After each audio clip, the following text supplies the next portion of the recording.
भक्तिमती मीराबाई का चरित्र अद्भुत है और आज का प्रसंग तो बहुत ही अद्भुत है। अद्भुत इसलिए है क्योंकि हमारे नेत्र सूखे पड़ चुके हैं, इनमें अश्रु तो कभी आते नहीं। शास्त्र आज्ञा करते हैं कि ठाकुर जी का दर्शन सूखे नेत्रों से नहीं करना चाहिए। प्रेमी व्यक्ति को तब जानो कि ठाकुर जी के सन्मुख गया और उसके नेत्रों में स्वयं सजलता का अनुभव हो जाए, वो समझो कि वो दर्शन कर रहा है।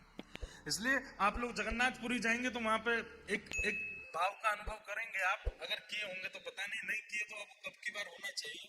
वहां के पंडा पुजारी क्या करते हैं, जब आप जगन्नाथ महाप्रभु का दर्शन करते हैं तो वो कपूर घिस के रखते हैं हाथों में, और जैसे आप उनके पास जाओगे ऐसे मीड़ करके आपके यहाँ नेत्रों के पास कपूर लगा देते हैं। उसके दो भाव हैं, एक तो वो आरती जो होती है महाप्रभु जगन्नाथ जी की, तो आरती जिस में रखी जाती है वो नीचे कपूर का बना हुआ एक होता है, और या फिर आरती के बाद जो शेष कपूर बच जाता है उसका चूरा होता है, वो लोगों के नेत्रों से लगाते हैं, पवित्र हो जाएं आपके नेत्र। और उसका दूसरा भाव ये है कि भैया संसार की माया में, संसार के विषयों में इतने पड़ चुके हो कि ठाकुर के सन्मुख आके भी तुम्हारे नेत्र सजल नहीं हुए, तो भले ही स्वभाव से सजल ना हुए हो, कपूर लगा के इनको सजल कर लो ताकि जगन्नाथ जी को सूखे नेत्रों से ना देखो। बंधुओं, दर्शन की बड़ी विधा है। आप लोग जानकर के आश्चर्यचकित होंगे, हमारे कई आचार्यों ने ऐसा कहा कि ठाकुर जी को कभी भी पूर्ण खुले नेत्रों से नहीं देखना चाहिए, बिल्कुल स्पष्ट रूप से नहीं देखना चाहिए। जिनके चित्त में भाव है वो सुनो।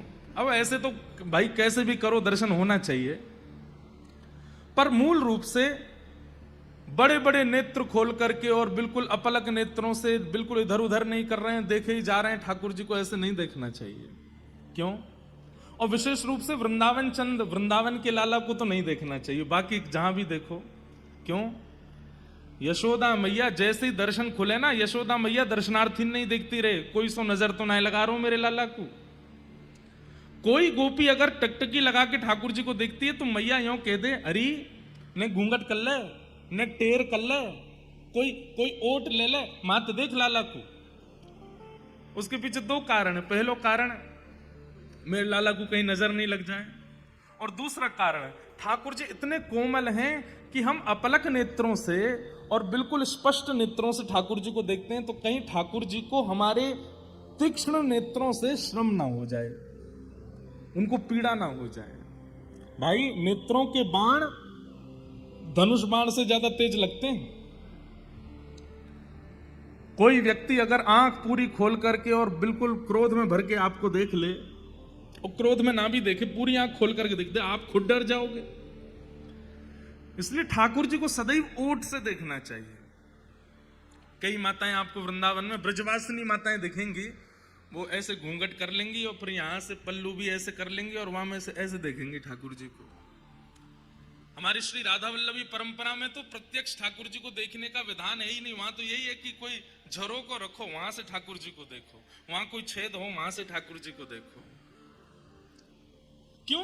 हमारे नेत्र इतने तीक्ष्ण हैं, कहीं श्याम सुंदर को पीड़ा ना हो जाए। सजल तो ये होते नहीं उनको देख के, इसलिए हमारे यहां ऐसी विधा है। वृंदावन में छोटी छोटी ये खिड़कियां क्यों बनाई गई मंदिरों में? अति प्रियतम मानने वाले ठाकुर जी को वहीं से दर्शन करते हैं ठाकुर जी का, कहीं हमारे नेत्रों के बाण ना लग जाए ठाकुर जी को। भाव युक्तता। इसलिए जगन्नाथ महाप्रभु के सन्मुख कपूर लगाया जाता है नेत्रों में कि भाई तुम्हारे नेत्र थोड़े सजल हो जाएं तब देखना ठाकुर जी को। तो बाईसा का जो चरित्र है ना, उसमें हंसी नहीं है, उसमें विलास नहीं है, उसमें ज्यादा ज्ञान नहीं है, उसमें केवल प्रेम है। इसलिए मीराबाई का चरित्र भावुक कर देता है। तो आज का चरित्र मार्मिक इसलिए है क्योंकि आज भावुक चरित्र है, बहुत भावुक चरित्र है। चलेंगे हम लोग बाईसा के चरित्र में, पर भागवत जी का थोड़ा अंश ले लें, फिर बाईसा के चरित्र में प्रवेश करेंगे। राजस्थान के लोग मीराबाई नहीं कहते, बाईसा बोलते हैं, बाईसा। आप लोग भी जो इस पथ पर चल रहे हैं वो भी ऐसे ही प्रयास करो। आचार्यों के भी स्पष्ट नाम ना बोलो, भाई सा कह करके बुलाओ। बंधुओं, प्रेम का एक स्वरूप होता है, इधर देखिएगा कि सहा गया, और जब प्रेमी सामने आया तो उसको बताया ना। एक होता है कि पूरे दिन सहा, पति गए थे काम पे और पूरे दिन पत्नी ने सहा, जो भी सहा, चाहे रसोई में काम करते करते कुछ सहा, सासू मां से सहा, पड़ोसी से सहा, बच्चों से सहा, जो भी सहा। शाम को जब पति घर लौट करके आए तो सब बता दिया, रसोई में ऐसा हो गया, माँ ने ऐसा किया, बच्चे ऐसे कर रहे थे, ये हो गया, सुबह से तो ये हो गया, ये हो गया। ठीक है, हम आप सब लोगों के ये स्वभाव में आ चुका है कि हम पूरे दिन जो घटना घटती है उसको इकट्ठी करते जाते हैं और फिर अपना अति प्रेमी मिलता है तो सब बता देते हैं। पर आप जान करके हैरान होंगे, ये प्रेम का स्वरूप नहीं है। प्रेम का स्वरूप क्या है? सहा गया, लेकिन जब प्रेमी आए तो मन में विचार किया, 2 घड़ी के लिए आया है, अब क्या बता करके और समय गवा दूं। नहीं बताया, नहीं कहा, बस सह लिया। ये प्रेम है। 100 वर्ष बाद ठाकुर जी मिले थे किशोरी जी से कुरुक्षेत्र में। 100 वर्ष बाद ठाकुर जी द्वार पर खड़े हैं, भीतर नहीं जा रहे शिविर में। पता है कि यहां किशोरी जी बैठी हैं, और क्यों नहीं जा रहे हैं? ठाकुर जी को यह है कि कितनी शिकायतें होंगी मुझसे, कितने अपराध मैंने किए हैं, परसों की कह के गया, बरसों तक नहीं आया, आज 100 साल बाद किशोरी जी के सामने किस मुंह से जाऊंगा मैं? लेकिन तभी किशोरी जी कहती हैं, अरे ललिता, ये जो ब्यार हवा की चल रही है ना, या ब्यार में मोकू कन्हैया की सुगंधी आ रही है, नेक देखियो द्वार पर कहीं कृष्ण तो नहीं है। और द्वार जाकर के जैसे देखा तो ठाकुर जी खड़े थे कोने में। जैसे ही ठाकुर जी देखे, शिकायतें तो बहुत थी, कहना तो बहुत था, लेकिन भूल गए। उठ करके तुरंत गई, और 100 वर्ष पहले की श्री किशोरी जी की प्रीति में और 100 वर्ष के विरह के बाद के आज के किशोरी जी की प्रीति में तनिक अंतर नहीं है। तुरंत हाथ पकड़ करके आओ श्याम सुंदर। बस हाँ, नेत्र नहीं मिला पा रही हैं, लेकर के आई, बैठाया। ललिता विशाखा से बोली, स्वरूप नेक रूखो रूखो लग रहा है, नेक श्रृंगार पेटी लेके आइयो। और श्रृंगार पेटी लेकर के ठाकुर जी का श्याम सुंदर का श्रृंगार कर रही है किशोरी जी। यहाँ पत्रावली बना रही, क्योंकि अब द्वारिकाधीश बन गया, पत्रावली तो करते नहीं ठाकुर जी, पत्रावली बना रही हैं। मुकुट पे मोर पिच्छ धारण कर रही हैं, घुंघराले केशों को समेट करके सुंदर यहाँ पर एक जूड़ा जैसा बना रही हैं, पीतांबरी पहना रही हैं, इत्र लगा रही हैं, यहाँ पर कुछ जावक के चिन्ह बना रही हैं और कह रही हैं, हे श्याम सुंदर। ठाकुर जी कहना चाह रहे हैं, श्री जी मुकुट क्षमा। बोले शांत रहो, ये सब बात मत करो। किस बात की क्षमा मांग रहे हो आप? मैंने 100 वर्ष का विरह दिया आपको, 100 वर्ष तक नहीं आया मैं। किशोरी जी बोली, श्याम सुंदर, वास्तव में 100 वर्ष का अंतराल निकल गया, मैं भूल गई थी। जैसे ही आप सन्मुख आए तो ऐसा लगा कि मथुरा जाने से ठीक एक दिन पहले जो हमारी वार्ता हुई थी वो कल ही हुई थी, और उसके बाद आज आ गए हो। बीच का ये समय कहां चला गया मुझे नहीं पता। अब उसकी चिंता मत करो, उसकी चर्चा मत करो, रास करो। और किशोरी जी के साथ रास किया, इससे कहते हैं प्रेम। हम में ऐसा प्रेम नहीं है। कथा में आया प्रिय व्यक्ति, कथा के बाद तुरंत फोन कर देता, यजमान को मेरी बैठने की व्यवस्था नहीं थी, मुझे उठा दिया गया, मेरे लिए यूं हो गया, मेरे पास वैलिड नहीं किए गए, मुझे बाहर निकाल दिया। शिकायतें कितनी है हमारी। प्रेम तो वो जानो जहां व्यक्ति सहले और प्रेमी से कभी शिकायत ना करे, वो प्रेम। मीराबाई भी ऐसी, बहुत सहा मीराबाई। कहते हैं भक्तिमती मीराबाई जब थोड़ी थोड़ी सयानी होने लगी, बड़ी होने लगी, तो मीराबाई के ब्याह की चर्चा होने लगी। और एक और कारण था ब्याह की चर्चा का। आप सब लोग इधर देखो, बस कथा सुनो, कहीं मत देख। अब इसके बाद नहीं बोलूंगा मैं, बस ये अंतिम है। अब इसके बाद देखोगे तो देखो, पर आप हमें बैठ देख के सुनो कथा। मीराबाई की आयु बढ़ रही है ब्याह के लिए, इसलिए चर्चा कम हो रही है, इसलिए चर्चा ज्यादा हो रही है क्योंकि 24 घंटा कुछ करती ही नहीं है। अब तो पद रचना करना शुरू कर दिया। अब तो पूरे दिन बैठ करके केवल गाती रहती हैं, गाती रहते हैं। सुबह से श्रृंगार करना, बढ़िया करताल लेकर के पद गाना। कभी चार भुजानाथ जी का मंदिर था मीराबाई का, पुश्तैनी घर का मंदिर, चार भुजानाथ जी। कभी वहां जाती, कभी गिरधर लाल जी के सामने गाती। माता पिता सबको चिंता होने लगी, बोले इसका ब्याह करो। मीराबाई से किसी ने जाकर के कह दिया, बोले कि भाई साहब आपकी तो ब्याह की चर्चा चल रही है, आपकी बुआ आई है ना, हाँ वो बुआ मेवाड़ के राजघराने में ब्याही हैं। वहीं मेवाड़ के राजघराने के एक सुंदर सुकोमल सुशील राजकुमार को आपके लिए बता रहे हैं, और ऐसी ऐसी चर्चा चल रही है। मीराबाई हंसने लगी, हंस करके बोली, तुमने गलत सुना होगा, मेरी माँ ने तो मेरे बींद बता रखे हैं, मेरे दुल्हा बता रखे हैं। मेरे दुल्हा वो कोई और नहीं होगा, मेरे दुल्हा मुझे पता है कौन है। बोले कौन है? बोले ये बैठे सामने, ये जो भीतर बैठे यही है मेरे दुल्हा, और कोई मेरा दुल्हा नहीं होगा। सब सखियां हंसने लगी, बोले कि अरे आप भी बड़ी भोली हो, आपको कुछ नहीं पता, आपके ब्याह की चर्चा चल रही है। जो मीराबाई को लगा कि ज्यादा ही चर्चा कर रहे हैं ब्याह की, तो भाई साहब माता जी के पास गई, पिताजी के पास गई, सबसे जाके बोली, आप लोग ये सब क्या चर्चाएं कर रहे हैं? जिसका पूर्व ही ब्याह निश्चित हो गया हो उसकी अन्य कहीं चर्चा करना अपराध है, पाप है। मां बोली, तेरी कब चर्चा? आपने ही तो बताया था कि ये मेरे बींद हैं। मां बोली, वो तो मैंने ऐसी हंसी में बोल दिया था। मीराबाई बोली, आपकी हंसी थी, मेरे लिए वास्तविकता है वो। मैं उनको वर्ण कर चुकी हूं, मेरे नेत्रों में, मेरे मन में, मेरे बुद्धि में सर्वस्व श्री कृष्ण विराजमान है। अन्य किसी का वर्ण मैं कैसे कर सकती हूं? मैं सब लोग सोचते हैं इसकी बचकानी बातें, सुनो ही मत। लेकिन मीराबाई को सबसे ज्यादा अगर उनके परिवार में कोई प्रेम करता है तो वो श्री राव दूधा जी, उनके दादाजी। मीराबाई अपने दादाजी के पास गए, गोद में बैठा लिया मीराबाई को। क्या बात है मीरा, इतना क्यों रो रही है? आप सबको समझाओ ना, सब मेरे ब्याह की बातें करते हैं, सब कहते हैं कि मीरा का ब्याह होगा, वहां होगा, ऐसे होगा। दादाजी मुझे ब्याह नहीं करना, मैं तो गिरधर लाल को अपना प्रियतम मानती हूं, वही मेरे पति हैं। राव दूधा जी ने मीराबाई के रुदन को देख करके वचन दे दिया, जब तक मैं जीवित हूं तेरा ब्याह नहीं होगा, तू चिंता मत कर। लाली, मेरे बाद अगर ये तेरा ब्याह कहीं कर दें तो मैं नहीं कह सकता, लेकिन जब तक मैं जीवित हूं। मीराबाई बोली, आप कहीं नहीं जाएंगे, आप मेरे पास रहेंगे। मेरे दो ही तो हैं, या तो गिरधर लाल मेरे हैं या मेरे दादू मेरे हैं, और कोई मेरा नहीं है। आप मुझे छोड़ के नहीं जाना। राव दूधा जी हंसने लगे, नहीं जाऊंगा।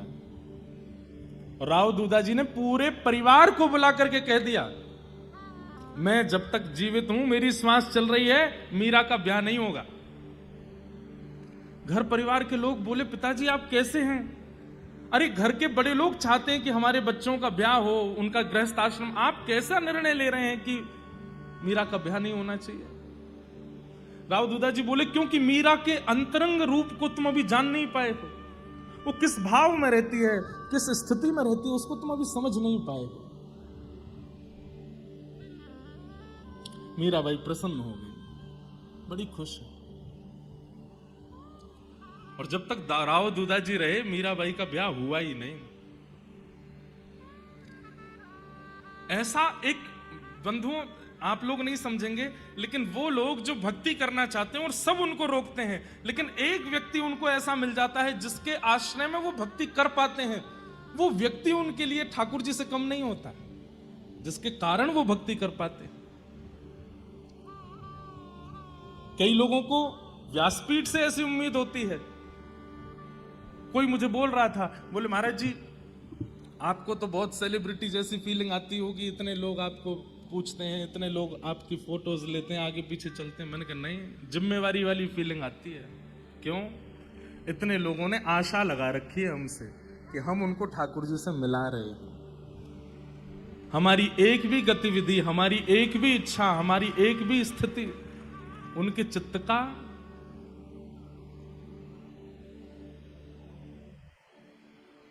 भाव विमुख कर सकती है। हम सच बताएं, हम खाते भी इसलिए, सोते भी इसलिए हैं, ध्यान भी इसलिए रखते हैं कि कुछ हो नहीं जाए, नहीं तो इतने सारे लोग कथा में नहीं आ पाएंगे, नहीं सुन पाएंगे तो क्या होगा।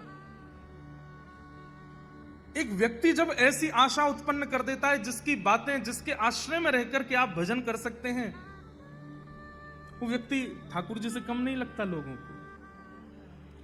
आज हमारे वृंदावन के पूज्य श्री प्रेमानंद जी महाराज हैं। आज संत तो अनेक हैं वृंदावन में, और अनेक संतों के मार्गदर्शन से अनेक लोग ठाकुर जी की प्राप्ति कर रहे हैं। पर विशेष रूप से दूर दराज रहने वाले, जो कभी वृंदावन को जानते नहीं थे, प्रियालाल जी का जो भाव नहीं जानते थे, आज उनकी वाणी के आश्रय में भजन कर रहे हैं। ऐसे ही मीराबाई के लिए श्री राव दूधा जी, मीराबाई बड़ी प्रसन्न है कि अब तो मेरे को कोई चिंता की बात नहीं, मेरे दादाजी हैं साथ में। इस बात से तो वो प्रसन्न रहती हैं, लेकिन ठाकुर जी के सामने बैठकर के खूब रोती हैं। क्यों? मुझे जगह जगह जाकर के अपनी रक्षा करनी पड़ रही है, और आप कैसे हो? आपकी होने वाली गृहिणी की कहीं और चर्चा चल रही है ब्याह की, और आप बैठे हुए हो। अरे कोई सामान्य संसार का जीव होता और उसका ब्याह पक्का हो गया होता और उसकी गृहिणी की कहीं और चर्चा होती, वो लड़ लेता, पूरे परिवार के सामने आके खड़ा हो जाता, और आप पूरे दिन ऐसे खड़े रहो। अरे क्यों नहीं आते हो? आकर के क्यों नहीं सबको बताते हो? मीराबाई व्याकुल हो गई। अब उनके चित्त में इच्छा होने लगी कि मैं वृंदावन जाऊं, क्योंकि कन्हैया वहीं बैठते हैं, वहीं बसते हैं। मीराबाई के चिंतन में ठाकुर जी कोई परमात्मा नहीं जो बादलों के ऊपर रहते हैं। मीराबाई के चिंतन में ठाकुर जी भगवान नहीं है। मीराबाई के चिंतन में ठाकुर जी साक्षात हैं, प्रत्यक्ष हैं, और वृंदावन में रहते हैं, यमुना तट पर बंशी बजाते हैं। उनको पता है। मीराबाई सुबह उठते ही अपनी सखियों से यही चर्चा करती हैं, अभी देखो सूर्योदय हो रहा है। बोले हाँ, अभी लाला उठे होंगे, आंख मीट रहे होंगे अपनी, यशोदा मैया से कह रहे होंगे मुंह को माखन खवाओ, मैया मक्खन बिलो रही होगी, मक्खन निकाल के खवावेगी, वाके बाद फिर गौशाला जामेंगे, दूध पीवेंगे, फिर कन्हैया ऐसो करेंगे, फिर कन्हैया। वो उसको पास्ट टेंस में नहीं देखती हैं कि कभी हुई है लीला, वो कहती है अभी भी हो रही है वृंदावन में।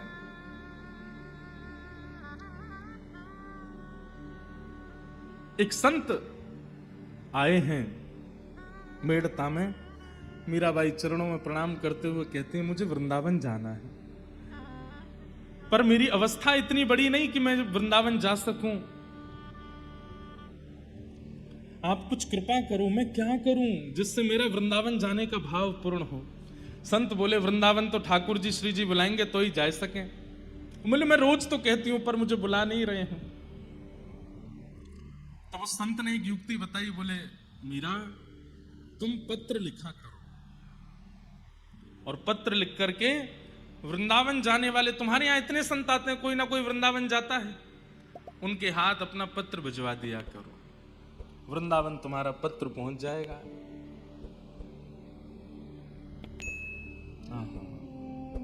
मीराबाई तुरंत पहुंच गई अपने ठाकुर जी के सामने और पत्र लिख रही हैं ठाकुर जी को। आज तक कभी पत्र नहीं लिखा है, केवल बात की है, लेकिन पहली बार पत्र लिख रही हैं मीराबाई।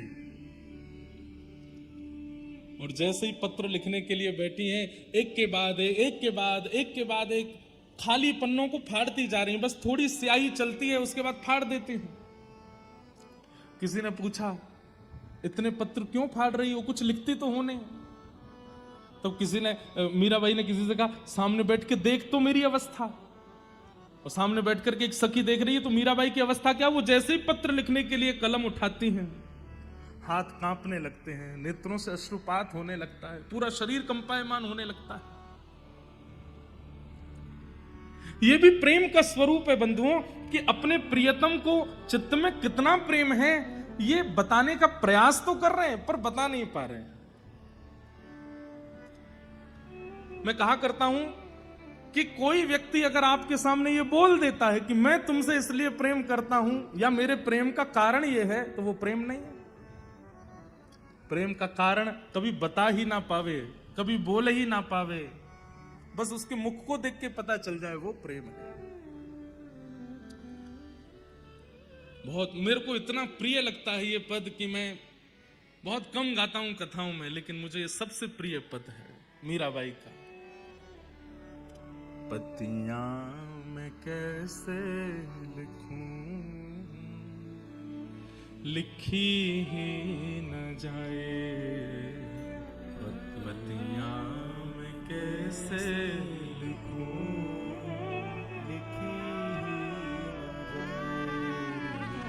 पत्तियां मैं कैसे लिखूं, लिखी ही न जाए, पत्तियां मैं कैसे लिखूं, लिखी क्यों?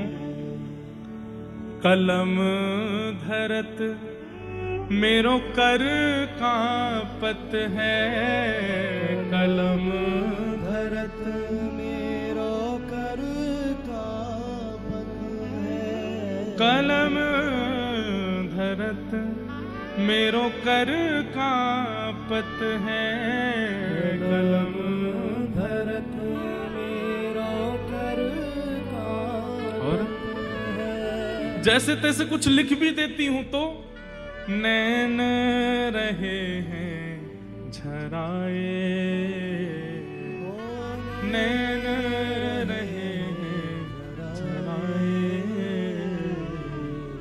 पत्तियां मैं कैसे लिखूं,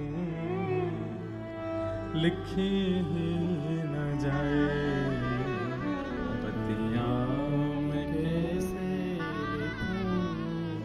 लिखूं, तो उस संत ने आकर के कहा पत्र नहीं दे सकती तो एक काम करो, मैं बैठ जाता हूं तुम्हारे सामने, तुम्हारे हृदय में जो जो भाव है मुझे कह के बता दो, मैं सुन करके वृंदावन बिहारी जी के पास जाऊंगा तो जाके बता दूंगा उनको।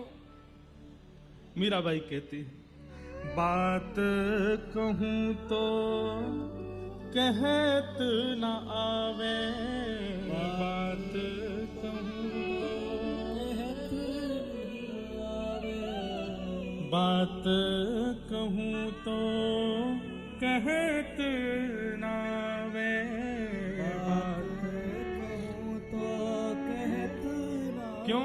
आवे, जियरा रयो है डराए, जियरा रहो है डराए, पत्तियां मैं कैसे लिखूं, लिखी ही न जाए, पत्तियां कैसे लिखूं, लिखी।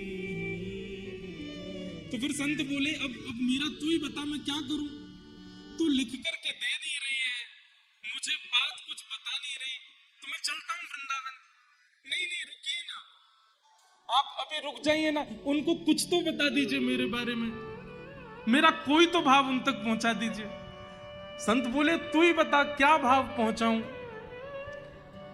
तो मीराबाई कहती हैं कितनी सुंदर बात, विपत हमारी देख तुम चाले, विपत हमारी देख तुम चलाए, विपत हमारी देख तुम चाले, विपत हमारी देख तुम चलाए। मेरी स्थिति, मेरी अवस्था, मेरी परिस्थिति आपने देख ली है, मेरी स्थिति अवस्था परिस्थिति क्या है ये आपको दिख गया है। बोले हाँ, अब कहियो हरि जूस जाए, कहियो हरि जूस जाए, मेरी अवस्था जाकर के आप बता देना ना, आपको सब तो पता है, आपने देख ही लिया है कि मैं कैसे रहती हूं, क्या मेरी स्थिति, क्या मेरी परिस्थिति, सब बता देना उनको। संत बोले ठीक है मैं बता दूंगा। तो रोक लेती मीरा, सुनिए सुनिए, ये मत बताना कि मैं बहुत रोती हूं, ये मत बताना कि मैं पूरे दिन काली मां मुख पे लगा के कृष्ण बनी घूमती हूं। मीराबाई कैसे घूमती हैं पता है? जैसे मीराबाई को पता चलता है कि उस जगह मेरी ब्याह की चर्चा कर रहे हैं सब परिवार के लोग बैठ के, तो ठाकुर जी के चरणों में काजल लगा करके अपने पूरे मुख पे काजल लगा लेती हैं और काजल के ऊपर चंदन की ऐसी टिप्पी टिप्पी धर के और बिल्कुल कारी कारी सी बन करके मीराबाई घूमने लगती हैं और घूमते हुए अपने परिवार वालों के पास जाके कहती हैं, देख लो मैं तो ऐसी रहूंगी ससुराल में, करा दो कहीं और ब्याह। जैसे मेरे श्याम सुंदर वैसी मैं हूं। घर परिवार के लोग कहते हैं, अरे मीरा पागल हो गई है तू। मीराबाई आज उन संत से कह रही हैं, ये मत बताना कि मैं बहुत रोती हूं, कहीं ये पता चला कि मैं बहुत रोती हूं तो कहीं मुझे वर्ण करने में संकोच हो गया तो। ये मत बताना कि मैं ऐसे काजल लगा के बावड़ी बनी घूमती हूं। मेरी परिस्थिति बताना ही मत, कुछ मत कहना आप। तो तू ही बता मीरा, पत्र तुझे देना नहीं है, बताना कुछ है नहीं है, तेरी परिस्थिति देख करके मैं बता दूं वो भी तुझे स्वीकार नहीं है, क्या कहूं फिर। मीरा के प्रभु गिरधर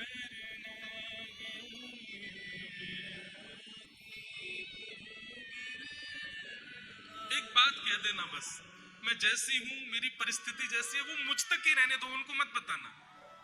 बस उनसे एक बात कह देना मेरे हृदय की, क्या मीरा के प्रभु गिरधर नागर, मीरा के प्रभु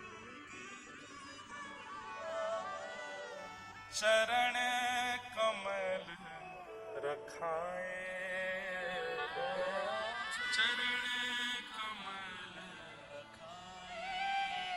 बस मुझे अपने चरणों में रख ले।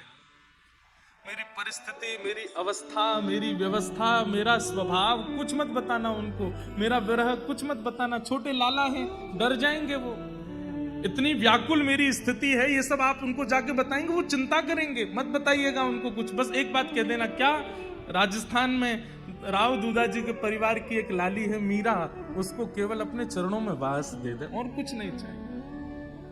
पतियां मैं कैसे लिखूं, लिखी ही न जाए, पतियां कैसे लिखूं, लिखी ही न जाए।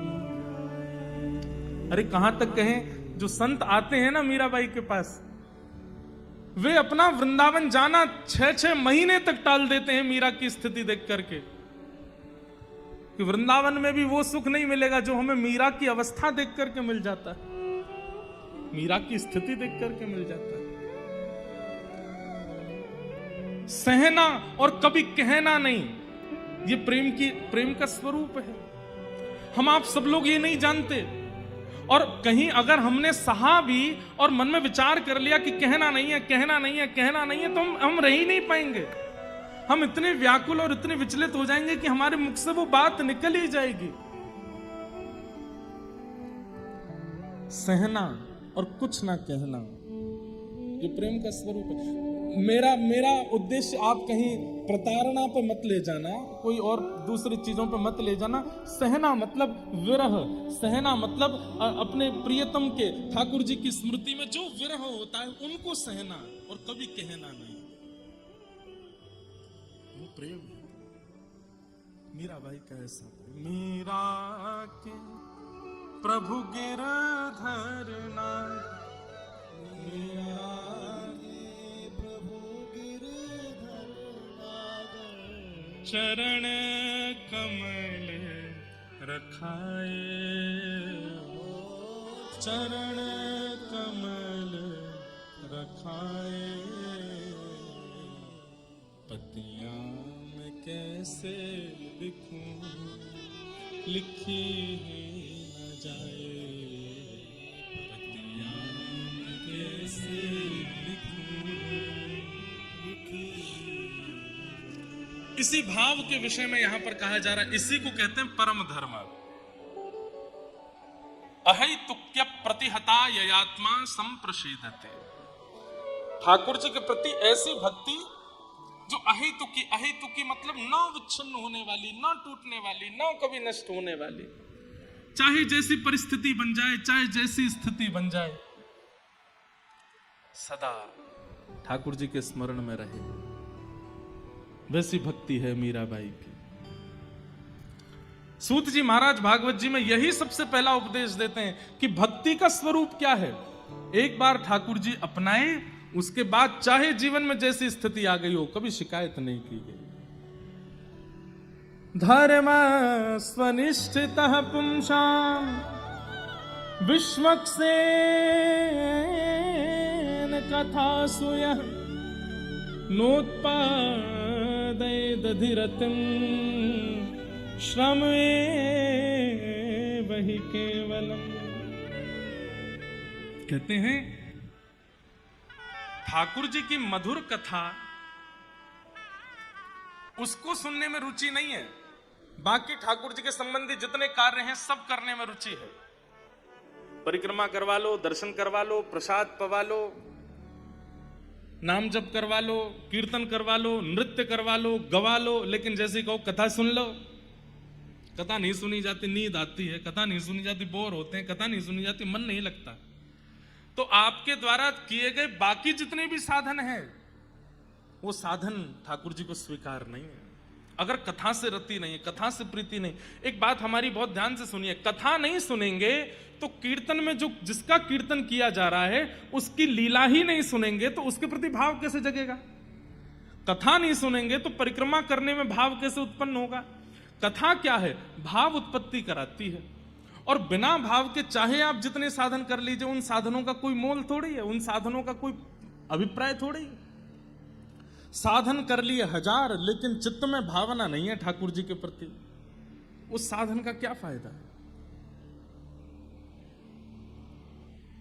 साधन की सफलता भाव से है और भाव की पूर्णता कथा से है, इसलिए कथा आवश्यक है। यहां तो ये तक कहते हैं कि आपके द्वारा किए गई एकादशी, आपके द्वारा की गई जितने भी साल भर के व्रत हैं, वो भी ठाकुर जी अस्वीकार कर देते हैं यदि कथा में रति नहीं होती है तो। कथा में रति, सत्संग में रति, भगवान की चर्चा में रति होना बहुत आवश्यक है। मीराबाई का एक पद है, मैं तो गोविंद रा गुण गासूं, राणा जी रूठे तो मने काय करसी। मैं तो गोविंद रा गुण गासूं, राणा जी रूठे तो मने काय। चरित्र के अनुसार तो ये पद कल आना चाहिए जब मीराबाई का ब्याह हो जाएगा उसके बाद, लेकिन अभी प्रसंग आया है। बाई साहब मानो प्रेरणा दे रही है कि यही भाव गाओ। मीराबाई कह रही हैं, अरे ये राजा रूठ जाएगा, राणा जी रूठ जाएंगे, मेरे ससुराल के रूठ जाएंगे मेरे भजन करने से, इसलिए मैं भजन करना छोड़ दूं ना। ये रूठे तो रूठे रहे, वो नहीं रूठना चाहिए। गाती है मीराबाई, मैं तो गोविंद रा गुण गासूं, राणा जी रूठे तो मने काय करसी। मैं तो गोविंद रा गुण गासूं, राणा जी रूठे तो मने काय करसी। मैं तो गोविंद रा गुण गासूं, राणा जी रूठे तो मने काय करसी।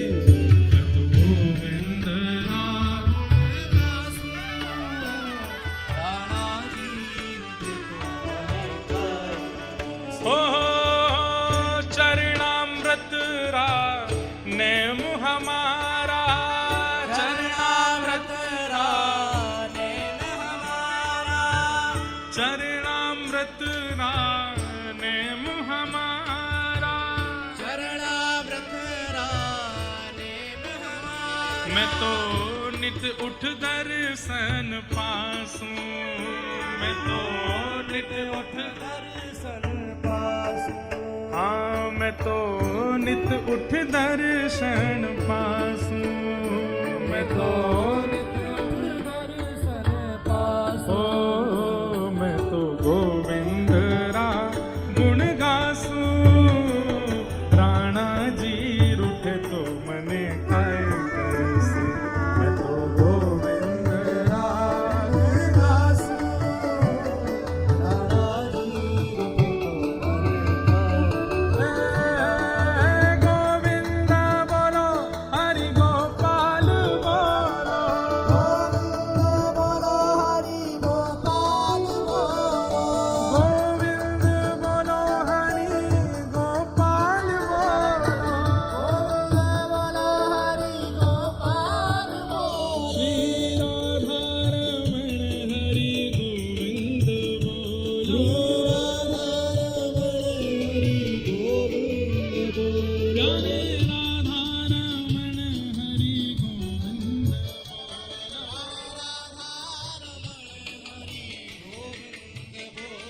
तो गोविंद रा गुण गासो राणा जी रूठे तो मने काय करसो मैं तो गोविंद रा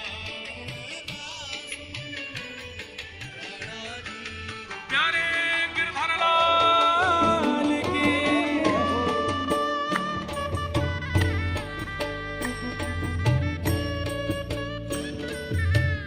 श्री राधा वल्लभ लाल की ऐसी रूखी जय नहीं जोर की चाहिए बोल श्रीनाथ प्यारे की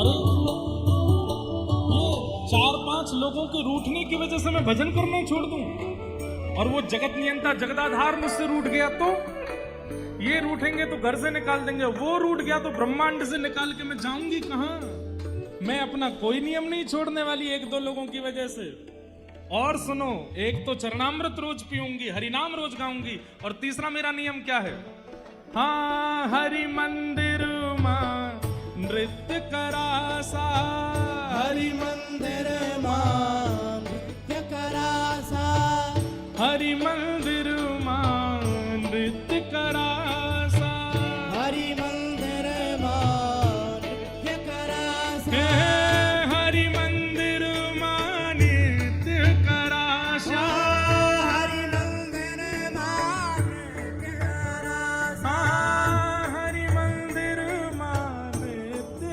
करासा हरि मंदिर मां नृत्य करासा ओ मैं तो घूंघरिया घम का श्याम मैं तो घूंघरिया कासा हाँ मैं तो घूंघरिया घम का श्याम घूंघरिया कासा ओ मैं तो गोविंद रा गुण गासू राणा जी रूठे तो मने काय करसे मैं तो गोविंद रा गुण गासू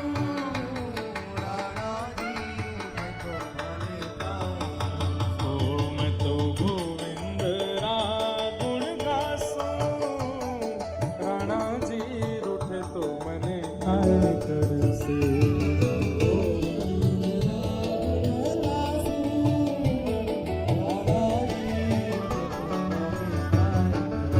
मीराबाई की ननद बोलती है तू भजन करना नहीं छोड़ेगी तुझे भोजन नहीं मिलेगा तुझे सोने को नहीं मिलेगा तुझे कोई भी सुख समृद्धि नहीं मिलेगी मीराबाई बोली मत दो क्यों राम नाम का जहाज चला श्याम राम नाम का राज चला नाम नाम का जहाज चला श्याम राम नाम का राज चला ओ राम नाम का जहाज चला श्याम राम का राज चला हे कृष्ण नाम का जहाज चला श्याम कृष्ण नाम का राज चला ओ मैं तो भव सागर तर जासू राणा जी रूठ तो मने काय करसी मैं तो भव सागर तर जासू राणा जी ओ मैं तो गोविंद रा गुण गासू राणा जी रूठ तो मने काय करसी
बाढ़ का कांटा यह संसार, बाढ़ का कांटा, यह संसार बाढ़ का कांटा। ये संसार बाढ़ का कांटा। मैं जा संगत नहीं जासू, या संगति नहीं जासू, ओ मैं जा संगत नहीं जासू, ओ मैं जा संगति नहीं जासू। ओ मीरा के प्रभु गिरधर नागर, मीरा के प्रभु गिरधर नागर, मीरा के प्रभु गिरधर नागर। मीरा के प्रभु गिरधर नागर। मैं तो निरख परख गुण गासू, ओ मैं तो निरख परख गुण गासू, ओ मैं तो निरख परख गुण गासू। मैं तो निरख परख गुण गासू। हे गोविंद मेरो है गोपाल मेरो है, हाँ गोविंद मेरो है, गोपाल मेरो है, हे गोविंद मेरो है, गोपाल मेरो हे है। गोविंद। भैया मीरा भाई से एक चीज सीख लो, कितनी निडर है मीरा भाई, उनको किसी का डर नहीं है। बोले चाहे जो कर लो ठाकुर जी को नहीं छोड़ूंगी। क्यों? गोविंद मेरो है, गोपाल मेरो है, गोविंद मेरो है, गोपाल मेरो है, गोविंद मेरो है, गोपाल मेरो है। गोविंद मेरो है, गोपाल मेरो है। हे मेरा गिरधर लाल बिहारी मेरो है, मेरा गिरधर लाल बिहारी मेरो है, हे मेरा गिरधर लाल बिहारी मेरो है। गिरधर लाल बिहारी मेरो है। हे गोविंद मेरो है, गोपाल मेरो है, गोविंद मेरो है, गोपाल मेरो हे है। गोविंद मेरो है, गोपाल मेरो है, गोविंद मेरो है, गोपाल मेरो है। हे मीरा के प्रभु गिरधर नागर, मीरा के प्रभु गिरधर नागर, ओ मीरा के प्रभु गिरधर नागर। मीरा के प्रभु गिरधर ओ नागर। मैं तो निरख परख गुण गासू, राणा जी उठे तो मन काय करे से। मैं तो निरख परख गुण गासू, राणा जी रुके तो मने का। मैं तो गोविंद रा गुण गासू, राणा जी उठे तो मन काय करे से। गोविंदरा गुण गासू, राणा जी आइए। तो हे राधे राधे गोविंद गोविंद राधे, राधे गोविंद गोविंद राधे। श्री राधे राधे गोविंद गोविंद राधे, राधे राधे गोविंद गोविंद राधे। हरि गोविंद राधे गोपाल राधे, राधे गोपाल हे हरि गोविंद राधे गोपाल राधे, गोविंद राधे गोपाल हे भजो राधे राधे गोविंद गोविंद राधे, राधे गोविंद गोविंद राधे। भजो राधे राधे गोविंद गोविंद राधे, राधे राधे गोविंद गोविंद राधे। हे राधे राधे गोविंद गोविंद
आपको किसका डर है। ऊपर किशोरी जी अपनी छत्र छाया करके बैठी हैं, सामने भागवत जी विराजमान है, वृंदावन प्रकट भयो है।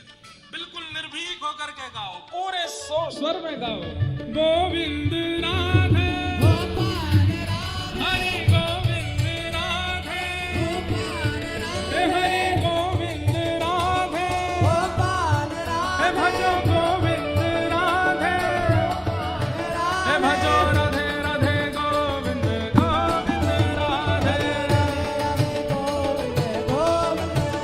भजो राधे राधे गोविंद गोविंद राधे भजो राधे राधे गोविंद गोविंद राधे बोलो राधे राधे गोविंद गोविंद राधे। जय जय श्री राधे, जय जय श्री राधे, जय जय श्री राधे।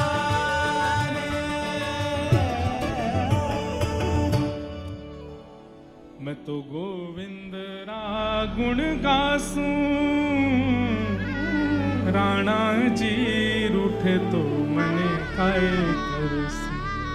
मैं तो गोविंद राग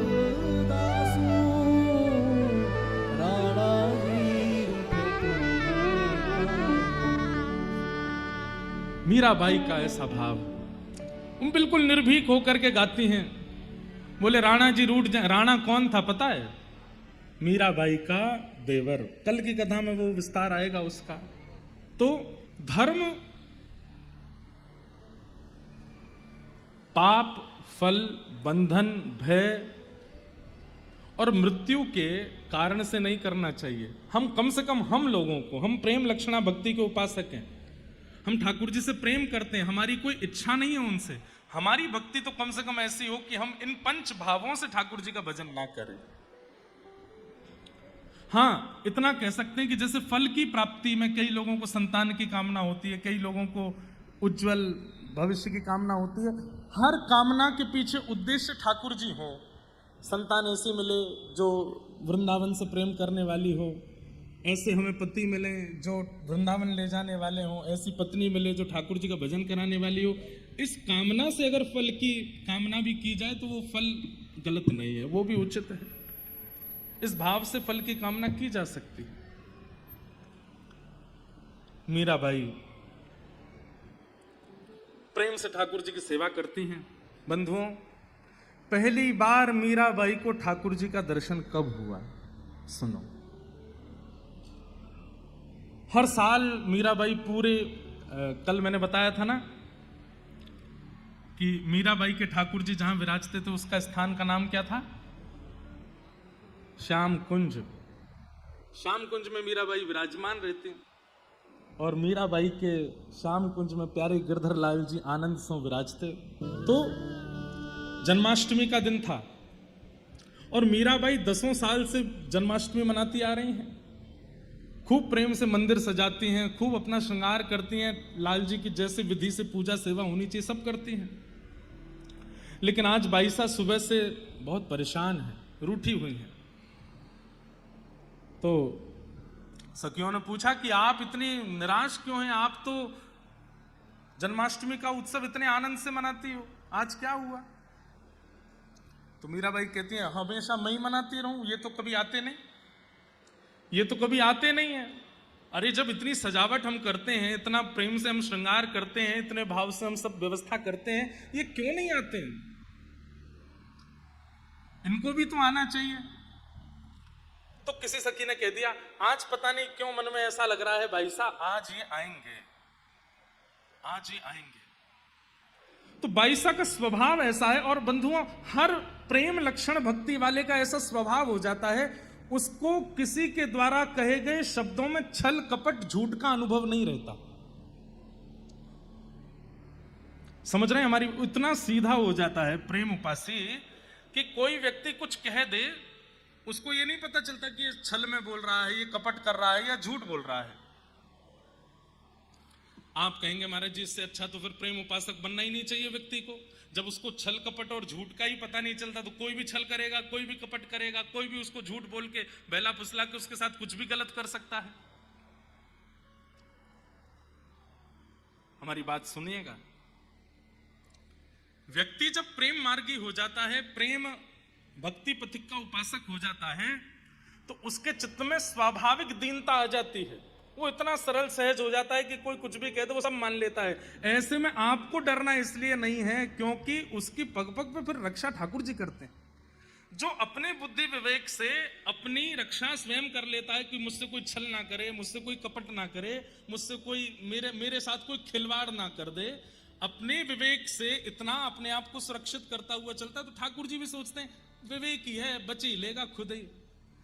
लेकिन जब ठाकुर जी देखते हैं कोई मेरा उपासक है, इतना सरल है, इतना सहज है, इतना दीन है, कोई छल करने जाता भी है, कोई कपट करने जाता भी है, तो ठाकुर जी उसकी रक्षा करते हैं। इसलिए सहज सरल बनने में आप लोग किंचित संकोच मत किया करो। सहज सरल बनिए, ठाकुर जी रक्षा करेंगे आपकी।